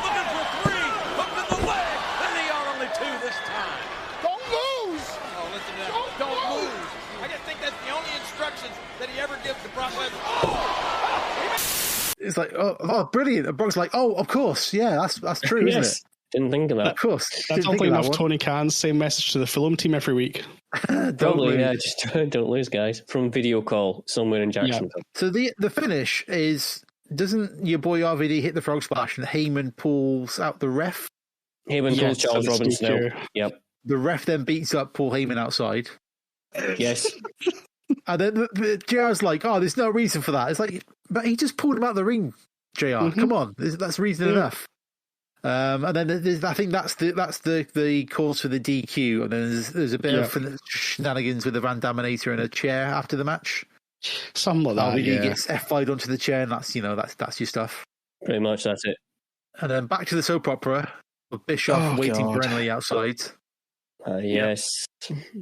And then I think Triple H comes out, does he? And then Steph comes out. Well, we've already had his lawyer go into. Oh yeah, that's the last one. The lawyer goes in, and then and then Bischoff is like, "Oh no, he's signing a contract, And then there's a whole thing about how my client has signed his papers, and then off he goes, and then all this kind of stuff then Stephanie walks out and fucks off. And then, Triple H comes out, and then, you get the moment of Triple H going, those papers I signed were my divorce papers. And then, he walks off, and then Bischoff is like, oh, Jesus. Oh, fuck. Yeah. I've done it now. Well, that's awkward, isn't it? Oh, jeez. I think every single opportunity they could to get Bischoff to look like a tit, they did. Yeah. Well, yeah, because he was from the losing team, so therefore... So we can do what we want now. Which, as we've discussed before on this show, that self-centered attitude probably did more damage to any storyline involving WCW above anything else. We've gone from that to another questionable match as to why it existed. Big Show versus Booker T in a no DQ, no count-out match. There's a reason this match exists. Correct, but here's my first question. Surely if it's a no DQ match, by default, is a no count-out match, right? Yes, you would imagine so. You're not going to get counted out in a no DQ match. No. Right. Yeah, but it's so not why do you have to point it out like that then? Well, I see those two things as two separate things. They're not. You get counted out or you get disqualified. You don't get disqualified by being counted out. Well, you do technically because you're disqualified from the match because you've not made it back by the 10 count. You're not disqualified breaking the rules. You've lost the match because you were counted out of the ring. You were disqualified for breaking the rules. Why are we arguing about this? I don't know, because it's better than discussing the match. Do you want to know the really weird reason for this match? And it's ever discussed on commentary? Go on. They kicked Booker T out of the NWO. Fucking hell. Wow. Yeah. But obviously, it's not mentioned at all on commentary. Wait, is Big Show in the NWO then? Yeah. Wow. We were at that point, were we? Big Show was in both the WCW and the WWE version of the NWO. Because, of course. My God. For a month. And that's the reason why. Apparently, Booker T was in it, and then Shawn Michaels, who was also in the NWO, had kicked him out. Wow. But because, obviously, that's now completely tainted and tarnished. Persona non grata at this point, isn't it? Scott Hall's fucked off. Kevin Nash is injured. And Hogan's been made to turn face, as we'll hear later on, because of the reaction at the match against The Rock at Mania 18. Yeah.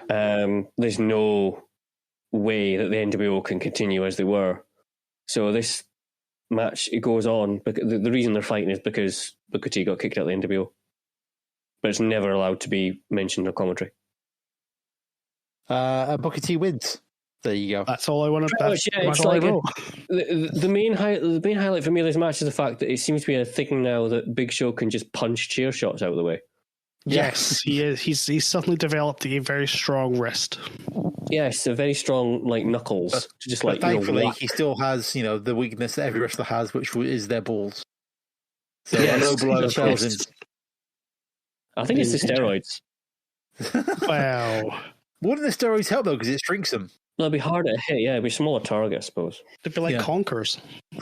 Probably. On commentary, it's still said that this is an upset victory, which still basically frames WCW guys as lesser. Well, I suppose in this case, maybe not, because Big Show is Big Show. He's big. Booker T is not tiny, but he's definitely not big like Big Show. Well, no, I'm trying to justify why. Fuck you! I'm trying to justify why they would say that. It reminds me that the sketch from Father Ted when he's talking about the cows being far away. Big Show is big, but Booker T is far away. Is close by. Graham Linehan, why'd you have to be such a dick? Ruins everything. Do good thing. People get joy. You personally become a tit. Speaking about things that ruin people's joy. Let's skip past this promo from the Word Place in New York, where we get two people bickering about the Golden Thong Award. Two people, Phil. That'll be Tori Wilson and Dawn Marie. Give them names. Sorry. Dawn Marie that the WWE sacked when she was pregnant. That one, yes. That one. They start talking about the Golden Thong. Yeah. Can we just skip this in the next segment as well? I'm trying to. No. We need to. Right, I'm doing it, boys. I'm doing it. I'm googling. Golden Thong. I'm going to have to do it as well now. Oh God. And the winner of the Golden Thong Award is Tori Wilson and Stacey Keibler and Dawn Marie. Okay, I you know what as well? What also I just got an image of Al Snow. he was the Golden Thong. He was the Golden Thong all along. It was me, Austin.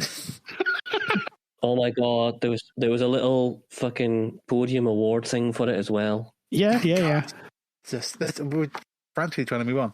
Also, WWE Divas Thong Slip compilation. What? Don't even. No, focus. I'll be bookmarked for later use. It's a bit spicy for YouTube, surely. Cameron's Google search then just reminded me that this is actually the first WWE pay-per-view. Oh, yeah, it's a good point. This is after the F got out. After the rebranded, so it's the very first one where WWE it's in that name, so there you go. It's definitely a start of a new era at this point. We can't say it's the WWE anymore, if it doesn't make any sense. I mean, they're really just the the WE at this point. There's no wrestling. Yeah. It's just the word entertainment. That's it. That's it. So we get, speaking of Golden Thongs, out comes Triple H. I don't want to talk about this segment. Bischoff's music's terrible. Took like 20 minutes. I literally got up and made a cup of coffee, came back, and I'm like, fuck, he's still talking. Still going, yeah. My favourite part is where Eric Bischoff tries to sell Triple H and come to Raw by saying, we'll get you in movies. No, Eric, no, you don't want Triple H. No, that's a result to chaperone. That is a bad idea. I mean, I've written down here, did anyone else get this level of attention as to where they were going to go? No, because no one did. Imagine the example of everyone. Imagine the example of everyone else going. Where is Jimmy Wan Yang going? The unemployment line. Wow, that really caught me. That did. You killed Phil. That was unexpected. That Jimmy. The highlight for me of this entire thing is the fact that Bischoff nearly says WCW. And with The Rock's success, everybody's looking for the next breakout WWE superstar. Doesn't Bischoff get a big slap from Stephanie at the end of it? Because he's like a massive prick. I've written down Bischoff is a massive prick at the end of the promo and gets a big slap for it. I mean, you could have just stopped at Bischoff as a massive prick. It'd still be accurate. But then isn't it like just after this, your boy Triple H does his big turn on HBK? It's the next night on Raw.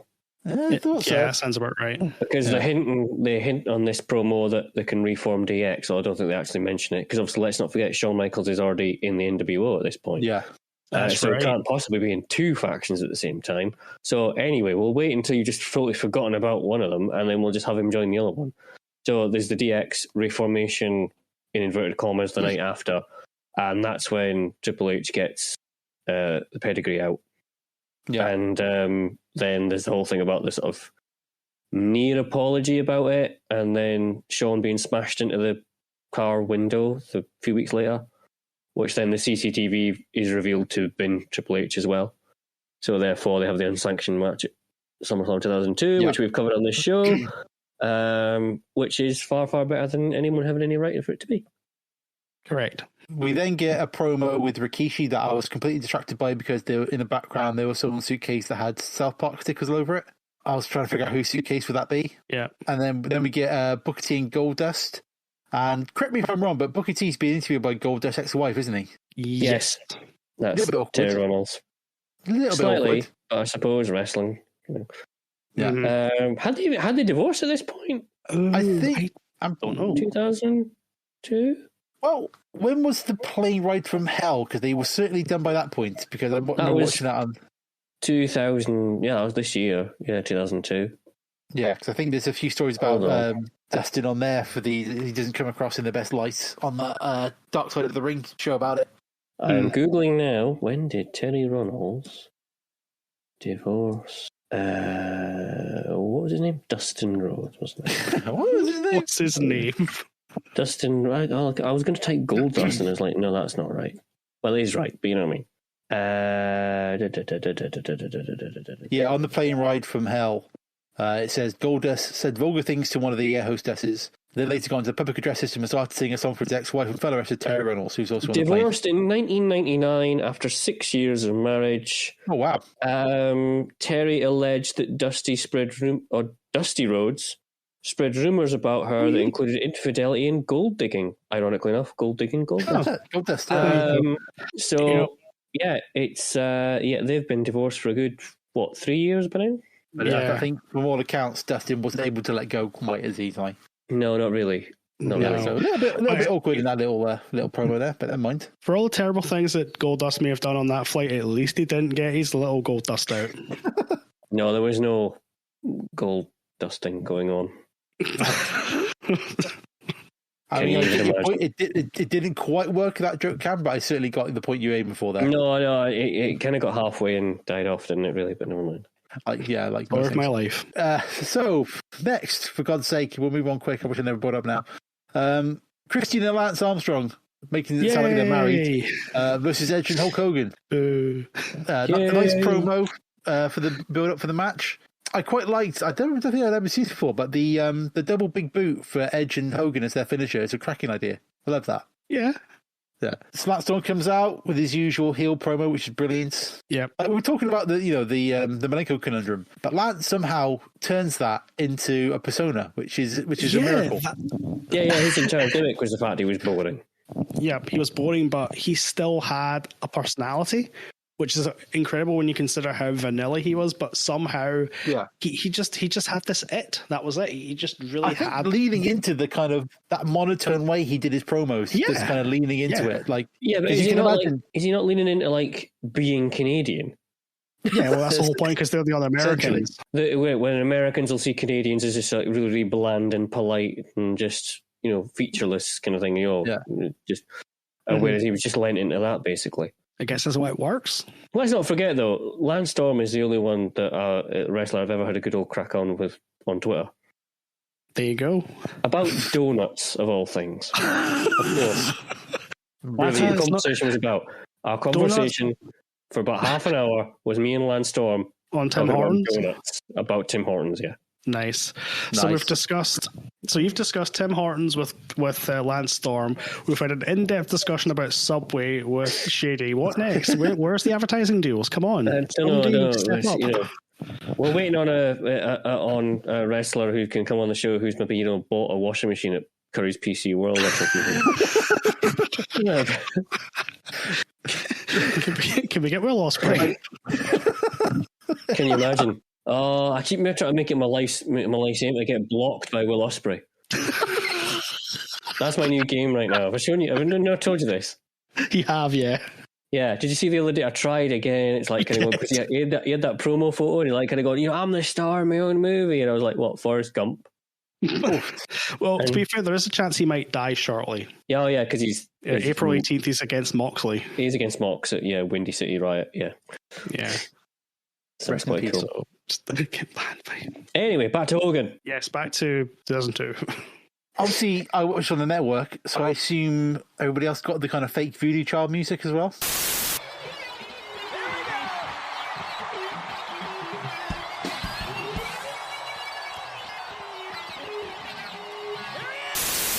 Yes, it's awful. Yes, it's bad. Worth a 5 second play roundabout now, but awful. Thanks, we find that and get the bloody audio for that. Cheers, Cam. That's the problem. I'll just give you some work. You can cut me introducing it out if you don't want to do it. Well, Edge's music is terrible as well. Everyone's music's awful. Is he still on the Rob Zombie one? I don't know. It's not no. Is it the one that's like, I'm on your reboot? Is that one? Or is it the, no, because he's always had the Metalingus one after that, didn't he? Yes. I'm trying to remember which song this was. It was a bad one, whatever one it was. He also, Edge didn't get the memo about matching tag team outfits either, which is a bit of a shame. A little bit, yeah. But essentially, the pairing between Edge and Hogan is just really, really weird anyway. I think they kind of got away with it, or tried to get away with it, because they said, Edge was a big fan, of Hogan growing up and went to the Sky Dome or watched WrestleMania 6 against the Ultimate Warrior. I don't care. But it just does seem to be like this short-lived tag team, just purely out of convenience to give Hogan something to do. Because Hogan's, I don't think, got the physical body, they don't think at this time, for a singles run. Mind you, he's already had the singles run when he's got the belt, has he not? Yes, that was absolutely atrocious. Yeah, when he does the worst, receives the worst chokeslam in the history of the Undertaker. Oh yeah, because he sandbags Undertaker. He completely sandbags him and then just kind of going, bloody awful. Yeah. But then again, it's probably like the vengeance for lying about the steel chair shot. Well, yeah. Years before, 11 years after that. But anyway, this match was functional. It was a tag team match. It's another match that was just here. It was another match that just kind of happened, and it was interesting at the fact that they've obviously trying to think up some great convoluted way that the un-Americans can win the titles without actually impeding on Hogan. Yeah. Yes. Because Edge kills the ref with a spear. Kills him stone dead. Then that damn Test comes out. Yes, Test battles Hogan. Rikishi comes out randomly and attacks Test. Yeah, I guess they're feuding, maybe? And then Jericho knocks out Edge with the title belt. And then Edge gets pinned as a result. So there's a little bit of a kind of weird back and forth at the end. And that means that the Americans win the belt. Mm-hmm. So that was... and that's now more backstage bullshit. Now, I've written down there's Bischoff pitching on Kurt mid-ring walk, which isn't very nice. And then some dude snitches on Kurt to Stephanie. How rude is that? Snitches him straight up. It's like, come on. I get what all these segments were for, but I hated every single one of them, and the Triple H segment just put it over the top. Totally combined, it's about half an hour, 40 minutes to the pay-per-view. Yeah. I would imagine. At least it feels that way. It was like a 2.5 hour long show. Yeah, it was like I was watching a 3-hour Raw. Only it was on pay-per-view. Only it was in 2002. It's a 3-hour Raw anyway today. And also had 3 times more wrestling on it than Raw does typically. Yeah. That's fair. So now we're at our main event. Yeah, well, in peak Austin buggering off territory. Indeed. Austin is nowhere to be seen. This was the first pay-per-view minus Austin, was it not? I think so. Officially, because he'd officially gone. So I was a bit like, this is probably they're going to start doing the whole thing about how he was useless and how he never did any when he took his ball and went home and how bloody dare he and all that shit. It's going to be until I can't even remember what show it was in 2003 comes back. Austin's comeback. Is it not Survivor Series? Wait, no, that's not right. It's definitely 2003. He's gone until next year. It's against Bischoff in Austin, some 5-minute squash. The pay-per-view prior to this was King of the Ring 2002, which I think Brock wins, doesn't he, if I remember right? Yep. He does, yeah. With my vast knowledge of King of the Ring winners. Yep. And then before that... I wasn't going to bring it up. Thank you. Before that was Judgment Day. I'm just trying to see if Austin's in that. Stone Cold Steve Austin defeated Ric Flair and Big Show in a handicap match. Oof. Wow. Oof. So... Yeah, there we go. After Judgment Day... Stone Cold continued his feud with Ric Flair, added both Eddie Guerrero and return to Chris Benoit. The feud ended abruptly with Austin's unexpected departure from the company on June 10th for his refusal to lose a hot-shotted match with Brock Lesnar. There you go. Yeah, because we're going to do a King of the Ring qualifier and have Lesnar walk over him, won't they? Austin would return in 2003 where he would face The Rock at WrestleMania 19 in a losing effort. Yeah, because you forget that, because he came back and it wasn't for very long he was even back. Yeah, because his neck. Then he goes, and that's him done until, obviously... But it remains to be seen what he's going to do in a week's time. That's crazy to think. Basically, we're in essentially in a post-Austin world, apart from like you say, one match really. Like the Austin era is essentially done, isn't it? Yeah, I don't think they probably knew that at the time, but yeah, it is effectively done. Which kind of feeds into like this pay-per-view, like the your three guys in the pay-per-views, it's The Rock, Kurt Angle, and then The Undertaker. And you wouldn't get those guys together again, would you, I think, after this? Rock's not far away going. Maybe Kurt and Taker on SmackDown were kind of carrying a little bit, but like, if Rock's about to leave the movies. Kurt's probably at the peak of his WWE powers right now. Yes. Yeah. 2006, he really starts to show the signs of not being all there, shall we say. And then pissing off to go to TNA in 2006 and face Joe. Yeah. Taker obviously is, 2 years into his American Badass persona, and another 2 years until he drops it again. Yeah, because Judgment Day 2000 was the first American Badass appearance, and WrestleMania 2004 is when he gets it back. He gets the Dead Man back again. So yeah, he's pretty much literally halfway between in the 4 year lifespan of his American Badass, Big Evil, whatever you want to call it. So yeah, you're not really going to get these three guys converging ever again, really. Yeah, which is crazy to think. Like you would get like some combination of these guys on pretty much every show or pay-per-view, like the years leading up to this. Oh yeah, totally. I know Kurt isn't kind of the kind of like pure attitude era guy because he kind of comes in at the tail end of it, but you still kind of include him in with those guys, don't you? With the kind of Rock, Austin, Taker, that period where they had all those kind of ridiculous level of main eventers like up and down the card. Kurt's kind of included in that, and it is definitely feels like you got Brock on this show, you've got Cena making his pay-per-view. It feels like this is that kind of the last part of that period of the company, kind of moving on. Yeah. I'd say and it's lucky that they end it with a pretty good match, to be fair. So, yeah, I mean, we kind of touched upon triple threat matches last time round on the last episode.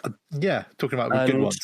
There was, I think, this match is kind of in two halves. I think the first half there's a lot of like one guy gets Wally down the outside and goes over the top rope and has to sit down for 3 minutes while the other two guys to go and then do-si-do shift around. But then I think the second half of this match in the main event is a 3-guy fight. Yep. And they are genuinely welting on each other. Oh, yeah. I do love the beginning where it's like the three of them are all kind of squaring up and then Rock and Taker kind of start edging towards each other and Kurt's like, what's going on? Why are you ignoring me? In this typical Kurt Angle fashion, and it all kind of launches in after that. Oh, yeah, totally. There's like a period where I think Kurt keeps trying to get back in the ring, but they keep throwing him out. Yeah, I've got, it does happen that way. They are ripping off each other's finishing moves as well. Yeah, that was probably Rock stealing moves again with the choke slam. Exactly. Then he steals an ankle lock, so Kurt steals the Rock bottom. It's all over the place. Yeah. Yep. But regardless, there's a whole sequence in this towards the end as well where Angle smashes Taker with a chair, slams the Rock, goes to pin Taker for 2. Taker kicks out, but instead of trying to repin Taker, he just crawls across the ring and tries to pin Rock, and then it ends up being a 2. Yeah. So there's a lot of good 3-way stuff going on here. It's not literally your attention can only be concentrated on 2 people at once. Yeah, as I say, there's a lot of good bits where it's like someone does a move and then someone's in there straight to break it up or take advantage or do something else with it. I think Taker just last right to the Rock, so Angle comes in and gets him in the ankle lock, but then he kind of reverses it into the triangle lock, and it's all it's just the pace to at the end is really good, where it's like there's pins happening left, right, and centre, and they kind of getting broken up last second by the other guy coming in. The way it kind of wraps up that at the end is the last half of the match works really well. Yeah, I enjoy it as a kind of it seems to go into top gear fairly quickly and stay there for a good while. Yeah. There's no rest spots really. There's no laziness. There's no, it's pretty much easing back off. It seems to be fairly incredible. Yeah, it gets busted open, doesn't he? So he's the one bleeding all over the place, trying to pin everybody. Yeah. Yeah, Taker gets busted open, and I think Angle does too. I don't know if Taker was intentional. I don't know. It does seem accidental, but anyway. The Rock bottoms Angle at the end for 3. And he wins the title. Yep. And he goes on to WrestleMania. He goes on to SummerSlam to face Brock. Yes. In the Rock versus Brock match, which obviously we have covered in our SummerSlam 2002 show. Indeed. And with that, and then at the end of the show, before the credits roll, we witness Triple H wiping his arse Because we need to know that much detail about him, where he's going, what he's doing, and the far end of his protein shake-induced farts. There you go. Was that a bit of the network I missed? I don't remember seeing that. Yeah, this bit extra. Yeah, you probably pressed the button to get rid of it. You thought it was done, didn't you? Maybe, you get that at the end. Yeah. They get skipped onto this one, like with the credits on Netflix in the air. Yeah, I think it skips on to like Vengeance 2003, doesn't it? But yeah, if you leave it just a little bit, and it's the post-credit sequence of the Triple H multiverse. That's a hell of an Easter egg. Yeah, this is a good match to finish on though, because like you've got three of the best guys they've had, like near enough the height of their powers. All of them pretty much. I don't know about Taker, but they're all like in good condition. They're not like bashed up from injuries and that sort of thing. Yeah, just knocking out a cracking match to finish with. Well, yeah, exactly. Indeed. It's a kind of, it's a good high octane main event. It's a good finish to the show. That I think up until that point, it's been a bit lackluster so far. Yes, I would say that's There's fair. not really anything great about this night to actually look back on and go, yeah, that was amazing, incredible. I mean, everyone puts in a fair bit of effort, but there's just some of it's just. I think, like I said earlier, there's things that like with retrospect become historical, like John Cena's first pay-per-view match, but they're not actually themselves historical. If that makes sense, there's no reason for them. You wouldn't know at the time. I mean, if you would like literally be sitting watching that Cena Jericho match, and someone was to say, "Oh yeah, give them 3 years, and they're going to both be main eventing for the WWE title," you'd be like, a bit like, "Yeah, all right, okay, whatever." Yeah, whatevs. It's one of them kind of things you look back, you think now, going, what matches are going on now that we'd look back on and think the same thing? Like, oh yeah, them and them. You know, isn't that really, really weird? I'd argue probably that, like, MJF and Darby Allin at Full Gear felt like a match that in like 3 or 4 years we're going to be going, there's going to be that match again, but it'll be for the title on the main event. Oh yeah, totally. Yeah, kind of thing. And it feels a bit like that on this one. For, a couple of times. I am looking forward to the eventual MJF title reign, because it's just going to be the tyrant, and you're going to have all the brave knights trying to slay the dragon. It's going to be amazing. Yeah. If we're talking about that, though, I'd love to have MJF dethrone Adam Page. I think that's what's going to happen. And then Wardlow chase the title. Yes. Ooh. That'd be pretty awesome. Yep, that would be good. I would enjoy that. But I guess we need to answer the question that everyone's waiting for. Where is this going on the league table? Wow. Ooh. So we talked about SummerSlam 2002, because this was like the last debut after this one. It's nowhere near as good as SummerSlam 2002. No, that's number 4 of the list. That's definitely not anywhere near that. It's awesome, that's why. Yeah. So we haven't got any more other vengeances on the list, I don't think. At all. Vengeances. So I don't think it cracks the top 20. Well, Invasion 2001 is at 19. Is it worse than that? I'm trying to find like pay-per-views around this kind of time. Yes, because at least there was some consequence to Invasion, whereas this really didn't feel. Wasn't like a one night of them just shitting on WCW consistently. Yeah, exactly. They do take the occasional shit on WCW, but it's not like a regular thing. It's not a celebration of crapping on the competition that you've already purchased. You've already purchased the competition. You could build them up and make it into something worthwhile for people to get invested. Totally. But no, it's an ego trip. You need to basically ground them in the dust now. So by that logic, then it doesn't meet that. It's it's also worse than.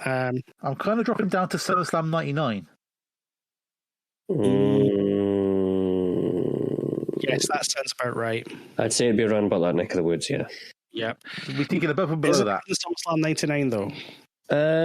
I kind of enjoyed SummerSlam 99 a bit more, because I think it feels like a bigger show. So, Great American Bash 1989. Is it better than that? I think it probably is, because I don't remember anything about Great American Bash. Agreed. I'd be happy there. Number 27, yeah. Yep. 27's best pay-per-view of all time. Indeed. Well, that's interesting, because if it's SummerSlam 1999 wins the Battle of the Triple Threat matches, then, because that had the Triple Threat match from Mankind, Stone Cold, and Triple H in the main event. It does, yeah. Great. It was great. So there you go. That wins the Battle of the Triple Threat main event. So there you go. It does indeed. Fantastic. So that will be the 27th best pay-per-view of all time.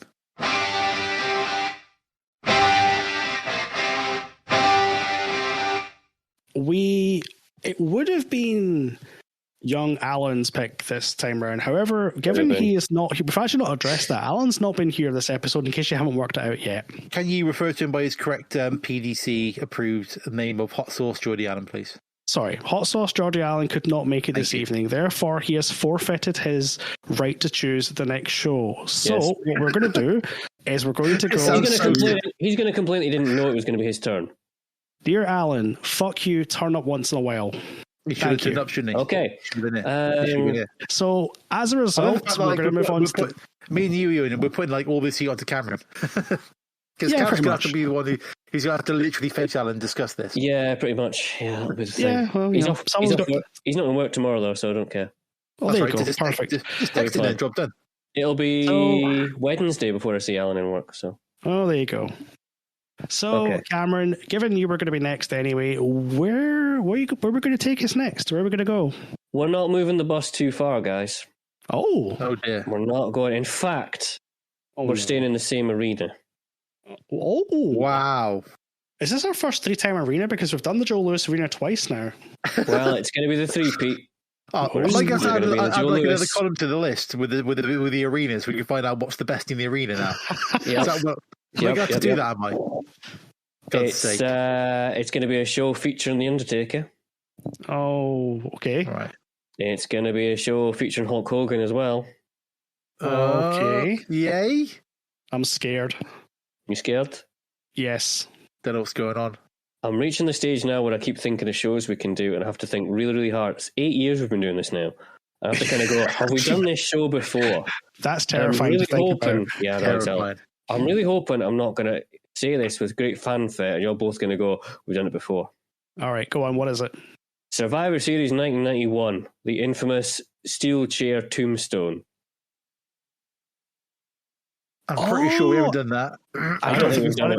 We've talked about it, but we haven't actually done it. We briefly touched on it this evening.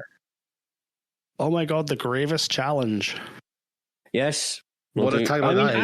Alan, that'll soothe Al's pain. He can't complain. We've done Survivor Series 90, so we're clean. We did 90. I kind of toyed, because originally I thought about doing WrestleMania 18. Ooh, but then I remembered that it is literally like going back 2 months or so from what we're doing tonight. Fair enough. That makes sense, yeah. Let's go way back then. I know there's always a bit of temptation to do like WCW stuff we haven't seen. Mm-hmm. ECW stuff I would do, but I find ECW stuff a real hard watch. Yeah. So I thought, no, let's go at sort of the early 90s WWF kind of style stuff. And once I tell Al, if Al's pissed off that he didn't get to pick, and once I say next one's Survivor Series 91, it's a show that Al knows from memory probably. He won't have to watch it. He'll be happy. I'm fine to watch this because this show has 5 matches on it. Yes. That is a win automatically in my book. One of them is a Nasty Boys match which lasts 23 minutes. I apologise in advance. Oh, God, I did not know that. Oh my God, I've just looked at who else is in that match. Jesus Christ. It does feature the greatest tag team. It does. So there you go. And also with another tag. Oh, that match is just a complete mishmash. Yes. Jesus. Also, when did we start doing 3-on-3 Survivor Series? I was just about to say exactly the same thing. I've just noticed why a 3-on-3 Survivor Series. Isn't that a trios match or a 6-man? It's very much, something like with that. elimination rules. I don't quite understand, but okay. Survivor Series, Joe Louis Arena, same place. All right. So that's what we're going to do. Sounds good to me. We're going to see that neck injury that Hogan blamed for years and years and years. Yep. And that's what we're going to do. All right. Sounds good to me. Wow, what a swerve that was. Oh, yes. Oh, this means we get more Bobby Heenan quotes, surely. Oh, yeah. Oh, probably. That makes me happy. I've just been reading actually that the Joe Louis Arena is now no more. Yes, it was torn down. It's now the Little Caesars Arena. Wow, I didn't know that. Yes, because basically it got to the point where it was so decrepit and outdated that they just built a new stadium. Wow. It's probably cheaper just actually demolishing the thing and carrying on again. I think it was, because I think it was just to the point where it was so outdated that it was going to be more expensive to try and modernize it. So they just went, you know what, let's build a new one. So the really weird thing is as well, I kind of want. I just reading here, it's sat adjacent to the Kobo Center, and like I really wanted to do that WCW show with the monster truck battle. Oh my but I know that Al's going to flip his fucking wig if I shows that. Have we done that with the monster truck one? We have, I think. On the roof of the arena. I think we have. Yeah, I'm sure we have. Have we done doesn't it? Doesn't it end with Big Show being thrown off the building and he comes out for his match later? And he comes out completely unscathed like half an hour later. Yeah, I'm sure we've done that. Oh, we've done that one. I see. That's what I mean. 8 years of doing this, and I keep like thinking, have we done that one? Have we done that one? Yeah, we're not going to do it again. We're not doing a 2P of it. Come on. No, let's not do that. No. You know what? It sounds like to me it's almost time for a patented Ewan Taylor wildcard pick. Oh. Well, so let's bring everyone into the topical moment. I'm just going to leave it at that. Well, that's true. Oh, God, can you imagine how detonating Al's going to go pick a Ring of Honor? I'm fine with that. Oh, my God. It's not on the fucking network! I can just hear it. It's on YouTube. Shut up. It's easily accessible. It's great. It's fine. Yeah, it's great. It's fun. You get to laugh at people that were like children at this point. Yeah, geez, As a sort of standard, really weird observation, you forget how close Detroit is to Canada. Yes. Wow, it's like 2 hours away. What a high energy point to end the podcast on. That's amazing. Yeah, no, a bit of geography. Never did anyone any harm. Always in the geography. That's what I've always said. Apart from Taz, obviously. Well, yeah. Maybe you didn't even know Canada was that close. I can imagine all the globes would be written on like with the countries would be like really horrible ECW fonts of the late 90s. Like Comic Sans. I designed all the logos. Really, Taz? They're all shit. It's clip art, mate. Come on. Oh. They're all rubbish. Taz worked really hard on the stolen copy of Photoshop that he got. Listen, we all did it at the time. Well, yeah, of course. Either that or we had, was it Paint Shop Pro, where you would change the date of the machine to use it for another 30 days? Yes. The good old days of freeware and shareware. Halcyon days. Phil knows all the good stuff. Yep. Yep. Pirate Phil on the 7 Seas. Yar. He will be soon to be editing this on his legitimate copy of Audition. Totally. 100%. Of course. Legitimate copy of Adobe Audition. So I guess this is the last show we'll do before the greatest 2-night WrestleMania of all time. That's how they're advertising it. Isn't it like a spectacular? The spectacular. It's definitely not spectacular. No. There might be. No, there's not really. I am struggling to remember a WrestleMania I have given less of a fuck about. I saw your tweet and I'm just like, that was me like 5 years ago. Well, just like, even in years gone by, I've kind of thought to myself, it's Mania. It doesn't look great, but it's Mania. Cool, I'll watch it anyway. Yeah. Is that because now, now I'm like kind of going, I don't care about anything on that card. I really don't care. I'm going to put 2 reasons for that. Number one, in previous years, it was like, 3.5 hour show to watch on one night. Not 2 3-hour shows across, 2 4-hour shows across 2 nights. It bloated out to like a 7-hour show to watch in one night before they did the 2-night thing. So it spent a good 3 years being 7 hours plus. But also, like in years gone by, you'd be like, oh yeah, and I'll have the takeover to watch before the Mania. Oh. Yeah, of course. No longer a takeover, it's just NXT stand and deliver now. Just NXT stand and deliver. And I looked at the results of NXT the other day and I could name about one person on the entire card. No. LA Knight? There was 2. Tell I. It was LA Knight and Dakota Kai. That was the only 2 I knew. The rest of them are just like plastic, forgetful people that I don't care. The rest of them are just like ex-footballers and basketball players who they want to teach how to wrestle their way. That's the thing as well, that they're having a tryout where no wrestlers are allowed to come to the tryout. They just want athletes. Well, that's all they want to do. They just want to like teach people how to wrestle the way they want to learn to wrestle and not, sports entertain the way they want to sports entertain. Because they say that, we can train anyone. Really? I think we're going to go back to like the bloody you know, as far as the women go, I bet we're going to soon go back to like the Divas thing where it was just like, oh, look. It's on its way. I mean, look at Toxic Attraction. Let's teach underwear models how to fight. No, please. That's what's going to happen.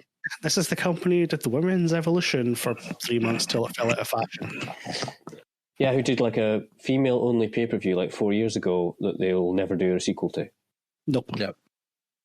One and done. Yeah, it's difficult. I mean, I keep my network subscription because I want to watch the old stuff, and I just, you know, if I want to sit and watch, I want to watch, you know, Starrcade '94, great, and then I can, but I don't think I've watched a new WWE pay-per-view since SummerSlam last year, and even that was fast-forwarding the crap bits.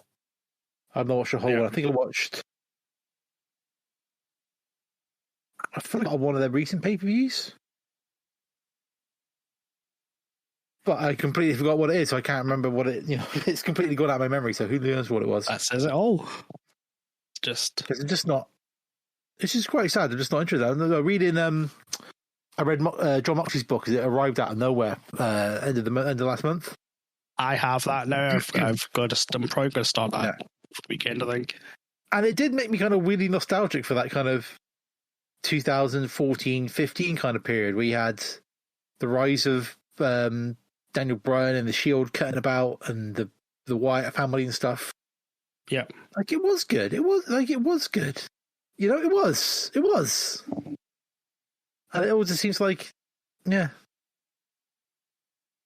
Like, whenever I watch wrestling with the youngest, it's always with AEW trying to dodge the odd swear word.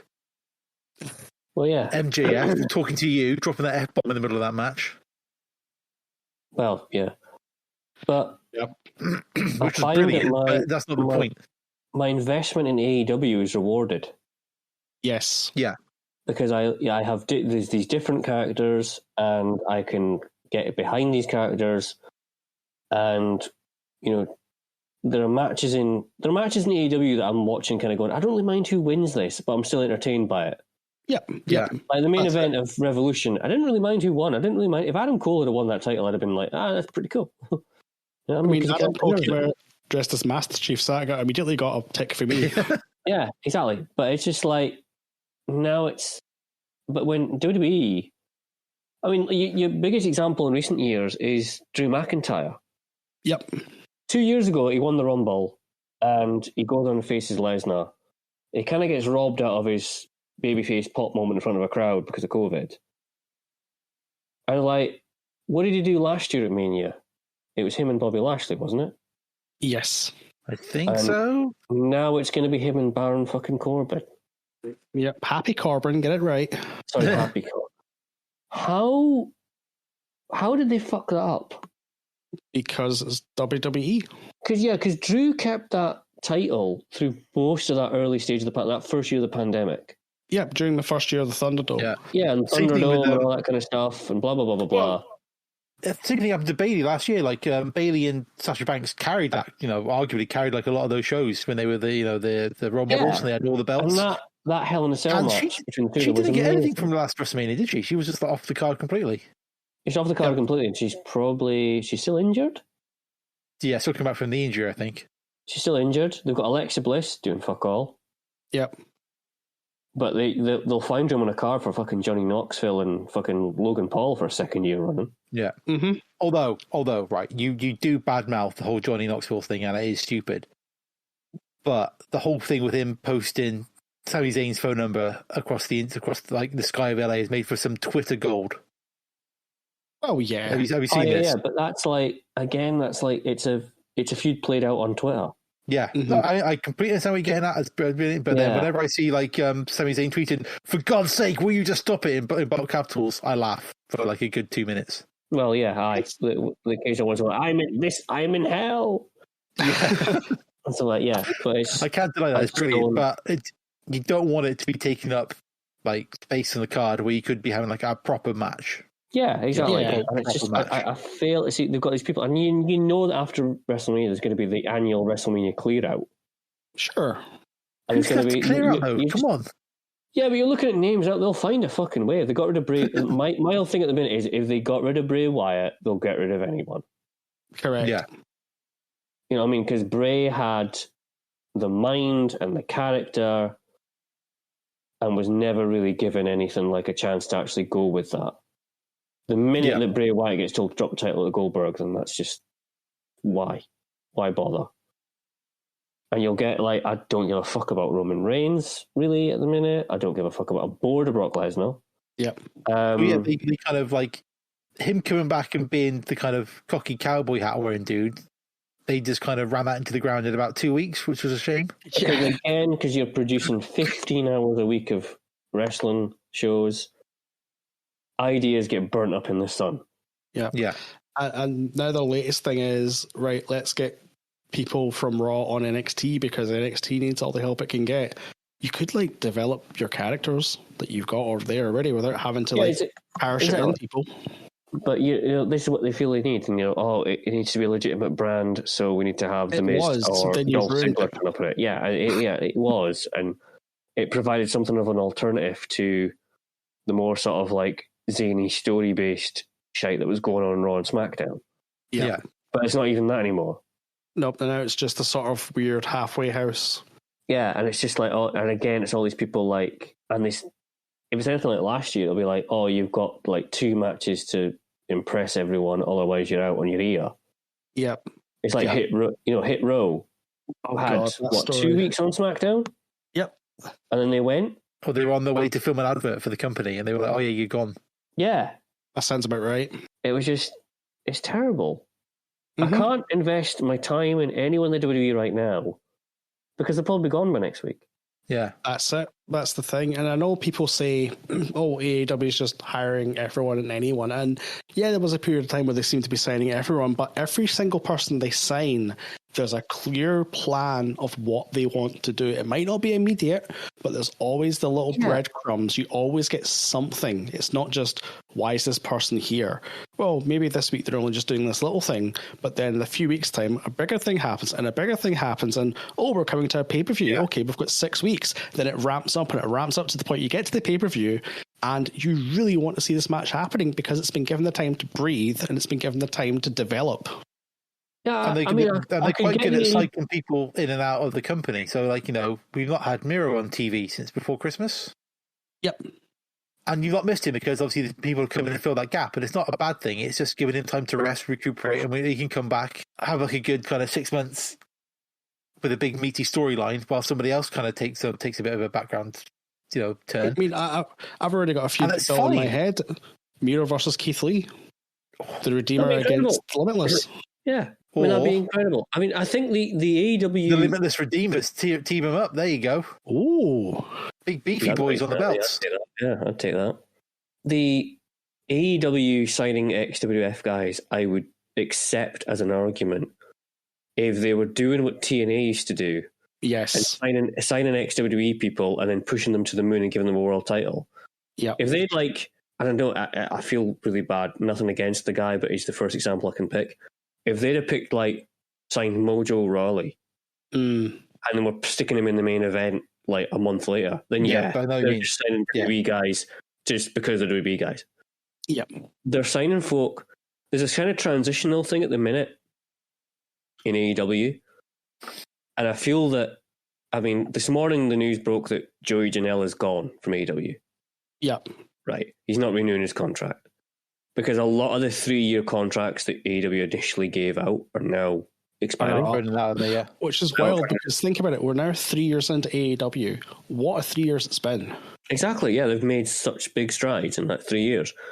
But I think there was a period of time in initial AEW history where they were signing anyone who's popular in the indies. Yep, of course. And which is what they would do. That was what they were going to do. They were the alternative to the WWF. They didn't want to do what WWE. They didn't want to do what they were doing. So you're going to sign people who have this undercurrent of fandom going on. Mm-hmm. Sometimes it ain't going to work on television. Yep, and that's fine. Yeah, and it just doesn't happen. And so Janelle is away. There's a couple of other people like that they maybe signed on the fringes. Brian Cage. He's re-signed. You didn't even sign. His contract expired. He picked up his 2-year option. Oh, good. I want to see him throw. I just want to see him throw small people around. Like when he suplexed, he got Darby Allin up in the there's suplex. a tag team. Brian Cage and Wardlow. Oh, just call them Suplex Symphony. Yeah. Oh, would he got Darby Allin up on the delay suplex and walked up the ring steps and just threw him into the ring? Yes. Like a So child. good. Yep, it's so good. It's. I mean, we could do an entire show of the sort of rise of AEW and the demise of WWE. Pretty much have to, to be honest. That could be a show we do in the future. But I think there's still more we can delve into because I know WWE can hold up the whole thing of, we let Mickie James come in. It's like, yeah, because you probably forgot she was with Impact and you forgot she was their champion. She wasn't allowed to use the word wrestling in her title, Tron. Yes. That made me laugh. They just said Impact World Champion. It's it's Impact Wrestling World Champion. They weren't allowed to use that word. Nope, that word's banned. That's not fucking stupid. They're a sports entertainment company, Cameron. They're not a wrestling company. It seems with this holier than thou attitude that WWE now have of wrestling's that grimy thing that rednecks do. Yeah. We're an entertainment company. We do movies. It goes back to that whole self-mutilation line they came out with a few weeks ago, where it's just like, okay, pull the other one, it's got others on it. Yeah, it's just the Thunder Rosa match, wasn't it? The Baker Thunder Rosa unsanctioned match, yeah. Yeah. Which was a brilliant match. But the thing is, when AEW use blood, there's a purpose to it. It's not just blood for the sake of blood. Yeah. I mean, yes, was there a lot of blood in Revolution? Yes. Was it necessary? Yes. The dog collar match. The dog collar match, yeah. Yeah. And the Moxley Danielson one, that one just happened because there's two psychopaths just taking shots at each other. So that kind of had to have blood because Moxley had already said on Dynamite that he would only team with someone who he bleeds with. Oh, that's it. So it was already built up, so you knew it was going to come. So it's not just blood for the sake of blood, it's actually telling a story. Yeah. And then, of course, you had your dad come out and headbutt Moxley and get covered in his blood, which made it quite an interesting visual. There was something of a Rudolph Red-Nosed Reindeer going on for a while. Yes. Yeah, are you going to tell him that, though? No. Nope. I don't want my face slapped off. Because not only was it Demolition at Christmas. Regal, can you pull my sleigh tonight? Oh, God. No, he's got a bad neck. Can't do it. Can't do it. He's got too many bad things, is Regal. Jesus. He's got bad everything, yeah. Oh, God. I need to listen to that episode now. It's a good one. It's a two-part now. He's going to come back again and do another one, so I imagine is it on Talk of Jericho? Yeah. Right, okay. I'll find it on Stitcher, download it. Yeah, it's just... Obviously, after liking and describing our podcast. Well, yeah, of course. Of course. I think, even just Regal come walking out, you could just tell that he was excited to be there. Even before he got in the ring and did anything, you could just tell that he was thrilled to be there. Because there seems to just be a lot more freedom to do your own thing in AEW and just to trust the talent. Yep. And not be micromanaged to hell. Yep. Yeah. If they sign a contract with AEW, they've got over somewhere enough to get a contract. Yes. Yeah. Or if they can get over, trust them to be able to get over with the TV audience.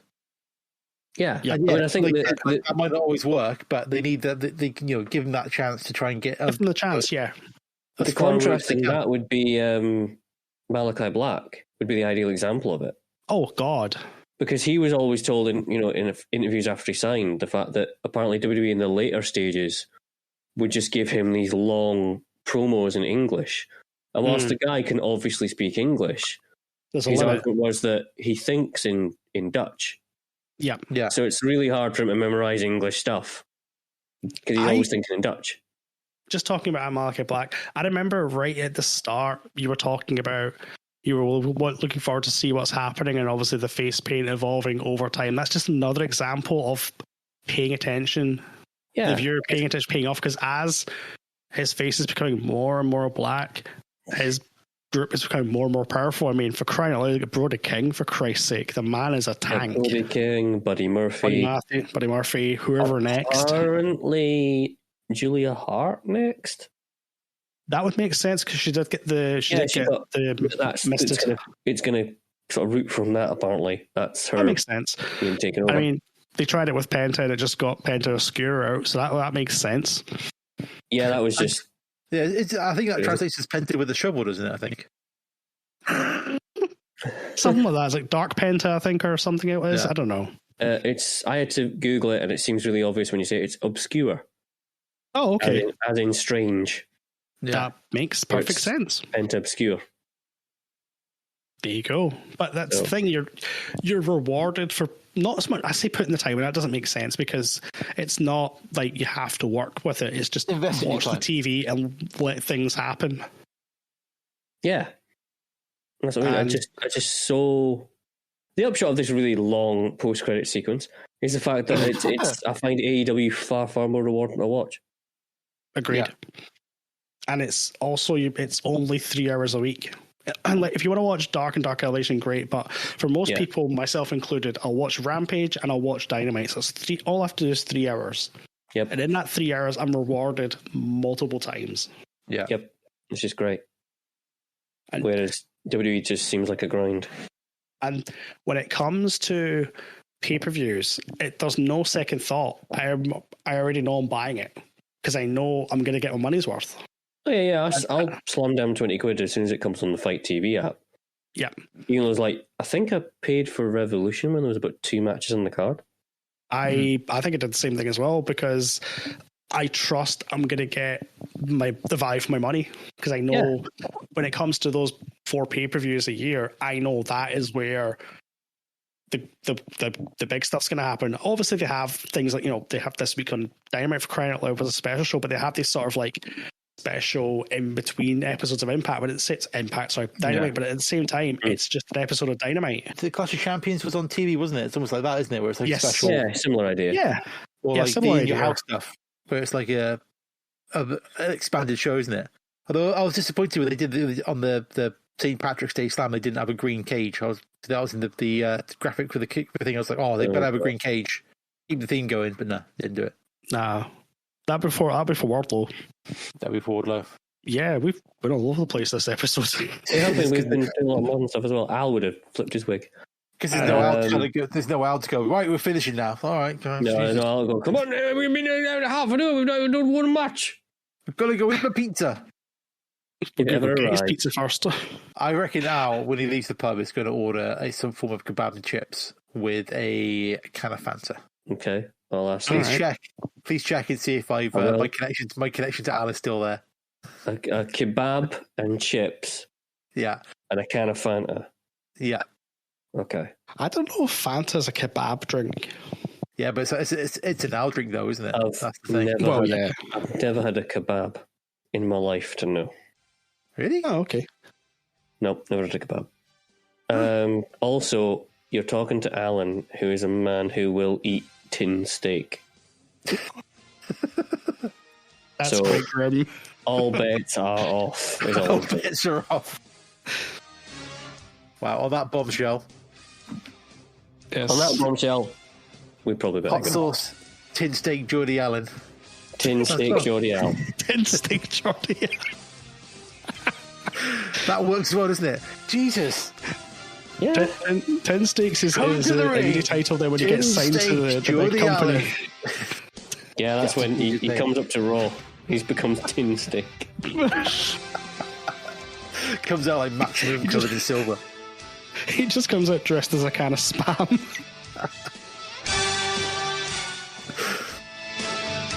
Oh, God. All jellified and oozing. No, okay, no, stop. That's enough. We're finishing now. God's sake. Goodbye. Ruined it.